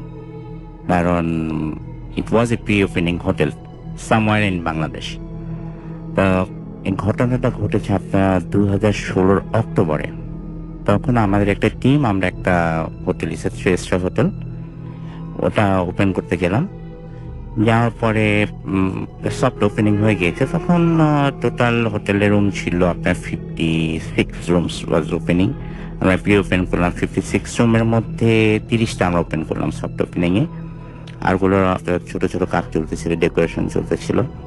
এর মধ্যে গেস্ট আসাও শুরু হচ্ছে, বিকজ ইট ওয়াজ এ মফস্বল টাউনই বলবো, যদিও ডিভিশন, বাট মফস্বল টাউন বলবো। ওই টাউনে just like a great hotel, সবচেয়ে পশ হোটেল ছিল ওটা। তো তখন ওই হোটেলের 3 তলাতে ওপেনিং এর 4 দিন পরে 3 তলাতে ফ্রেঞ্চ মহিলা আসে 306 এই নাম্বার রুমে। হোটেলটা রুমগুলো ছিল আপনার ঢুকলে আপনার বাঁ দিকে লকার, ডান দিকে টয়লেট, দেন মেইন রুমের বাঁ দিকে বেড, আর ডান দিকটা ছিল পুরো ওপেন এবং স্লাইডিং ডোর ছিল। স্লাইডিং ডোরগুলো লক করা ছিল। তো মহিলা বাংলাদেশের একটা রিনাউন্ড এনজিওতে কাজ করতেন। তার কাজ ছিল ভোলার দিকে কাজ ছিল। ওখানকার চরে মহিলাদের কি একটা করতেন উনি। তো ওই মহিলা চেক ইন করে হোটেলে লাইক ইস 10 o'clock নাইট। 10 o'clock নাইটে চেক ইন করে তাড়াতাড়ি আবার পরের দিন সকাল 6টার সময় আবার যেতে হবে ভোলা। এই জন্য খুব তাড়াহুড়ো করে উনি অল্প কিছু ডিনার করে শুয়ে পড়ে। তো প্রি ওপেনিং হোটেলের রাতে I was the operation manager হতে। তো ওখানে আমরা করতাম কিছু সাজানো গুছানোগুলো, বা কোথায় কোনটা হবে, কিছু কিছু কাজ বাকি থাকে, ওগুলো আমরা মিড নাইটে করতাম। তখন মানে কাজের পরিবেশ ভালো থাকতো, গেস্টের ইয়ে থাকতো না। তো আমি ছিলাম, আমার সাথে হাউসকিপিং এর লোকজন ছিল, রেস্টুরেন্টের কিছু ছিল, প্লাস জিএমও ছিল ওদিনকে। তো আমাদের that was our final day. ডেকোরেশনের বা আমাদের সেট আপের। সাডেনলি আমরা সেই 3 তলা থেকে শুনতে পাই যে হেল্প হেল্প। ওই মহিলা শিবার নিয়ে দৌড়ে আসতেছিলেন, মানে ওনার লিফট ইউজ করার টাইম পাননি, উনি সিঁড়ি দিয়ে নাইট গাউন পরা অবস্থায় সে ছুটেতে আস্তে আস্তে, তার চোখ মুখ দেখে মানে আতঙ্কে তার চোখ বিস্ফোরিত, শুধু বলতেছে প্লিজ হেল্প মি, সামবডি কাম। তখন আমরা তাকে যখন লবিতে এসে বললো somebody in my room, please আমার সাথে তোমরা আসো, দেখো আমার রুমে কেউ আছে। তখন আর রুমে কিভাবে থাকবে, তো জিএম তাকে জিজ্ঞেস করলো যে এটা তো হাইলি সিকিউরড, আমাদের সিসি ক্যামেরা আছে চারিদিকে, আপনার রুমে তো কেউ যায়নি, আর ওই ফ্লোরে অলরেডি আমাদের আরো 3-4 জন গেস্ট আছে। কেননা প্লিজ, সে কোনো কথা শুনতে রাজি না, she was so excited and so afraid। সে আমাদের ওকে ফাইন, আমি আমার জিএম আরো 2-3 জন আমরা তার সাথে রুমে গেলাম, গিয়ে দেখি রুম খুলে দেখলাম যে কিছুই নেই, জাস্ট কিছুই নেই অ্যাজ ইউজুয়াল। তখন বললাম কোথায় কে, বলে এখানে না বাইরে। তো যে সাইডটাতে মানে রুমে ঢুকে মেন রুমটার মধ্যে ঢুকলে হাতের ডান দিকে স্লাইডিং ইয়েটা ছিল, তার পাশে যে সানসেট, সে বাইরে থেকে দেখছে, তো বাইরে থেকে তো কিছু নেই।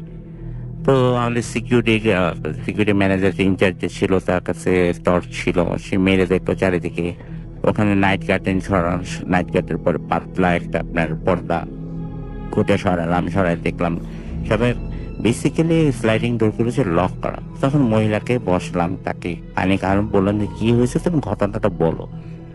তখন সে বলতেছে আমি তো ডিপ স্লিপে ছিলাম, সাডেনলি শুনতেছি যে আমাকে somebody was knocking that sliding door। তো প্রথমে আমি শুনি না, তারপর আরো জোরে জোরে নক করতেছে। তখন আমি ভাবছিলাম ওখানে হোটেলের কেউ, আমি প্রথমে ভাবছি যে ডোর নক করতে, তারপরে দেখলাম না, ডোর না, স্লাইডিং ডোর। উনি এবার করেছে কি, নাইট কার্টেনটা দিলে তো মনে করেন আপনার পুরো রুমটা তো অন্ধকার হয়ে যায়, তো উনি নাইট কার্টেনটা সরিয়ে, নাইট কার্টেনের পরে যে আর একটা আপনার সাদা একটা ফিনি একটা পর্দা ছিল, ওটাকে রেখে জাস্ট মুন লাইট আসার জন্য রুমের মধ্যে। তো ওখানে দেখলো এক মহিলা অবয়ব, মহিলাটা একটা গাউন পরে আছে, সাদা গাউন পরে মহিলা স্লাইডিং ডোরের মধ্যে নক করতেছে। ওনার মাথায় তখন আসে নাই যে উনি ফ্রন্ট অফিসে ফোন করবে বা সিকিউরিটিকে ফোন করবে, সে মনে হচ্ছে সামবডি হয়তো পাশের রুমে কেউ আসছে অনেক ডাকতেছে, উনি নিজে থেকে উঠে গিয়ে ওটা খুলতে গেছে এবং দেখতেছে যখন ওটার কাছে গিয়েছে, আপনি যখন স্লাইডিং ডোরটার কাছে গেল, দিয়েছে হু আর ইউ, তো what you are doing here at midnight. তো মহিলা তখন তার দিকে ফিরে তাকাচ্ছে, তখন উনি দেখলো যে মহিলা নাইট গাউন পরা আছে ঠিকই, লম্বা, সে নাকি লম্বা অলমোস্ট 6 ফিট, তার যেখানে মুখটা ছিল ওখানে কিছুই নেই, শুধু মুখের অবয়ব, কিন্তু পুরোটা হোল অ্যান্ড ডার্ক।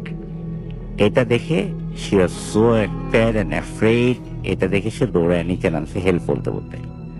তারপরে এখন সে বলতো আমি এখানে থাকবো না, আমাকে অন্য রুম দাও। তারপর বলতেছে না, আমাকে একজন সাথে দাও, আমি ঘুমাবো, আর কালকে অনেক বড় প্রোগ্রাম আছে।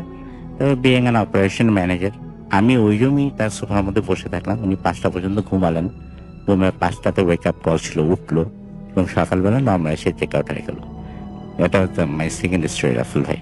থ্যাংক ইউ সো মাচ, আপনার ঘটনার জন্য আপনাকে অনেক ধন্যবাদ। আজকে আমরা যে এতক্ষণ পর্যন্ত যে ঘটনাগুলো শোনালাম আপনাদেরকে, আশা করছি যে সেই ঘটনাগুলো আপনাদের ভালো লেগেছে এবং সময়ও শেষ হয়ে আসছে। আমরা আজকের মতো এখানে শেষ করতে চাই, কথা হবে আবারও আগামী শুক্রবার ঠিক একই সময়ে। এবং তার আগে জানিয়ে দিই আমাদের ইমেল অ্যাড্রেস হচ্ছে bhutfm@radio.fm, which is bhwtfm@radio.fm। আপনার নাম, ঠিকানা এবং ফোন নাম্বার সহ আপনার জীবনে ঘটে যাওয়া বা আপনার জানা সেরা ঘটনা লিখে পাঠিয়ে দিন আমাদের কাছে। ঘটনার শুরুতে অবশ্যই উল্লেখ করুন যে ঘটনাগুলো আপনি স্টুডিওতে এসে শেয়ার করতে চান, নাকি আপনি চান আপনাদের ঘটনাগুলো আমরা পড়ে শোনাই। যারা দেশের বাইরে আছেন তারা সরাসরি অডিও ক্লিপ পাঠাতে পারেন বা লিখেও পাঠাতে পারেন আমাদেরকে। চলে যাব আজকের মতো, ফিরে আসবো আবার আগামী শুক্রবার ইনশাল্লাহ। সেই পর্যন্ত সবাই ভালো থাকুন, সুস্থ থাকুন, সুন্দর থাকুন, মোস্ট ইম্পর্টেন্টলি ফুর্তিতে থাকুন। টাটা।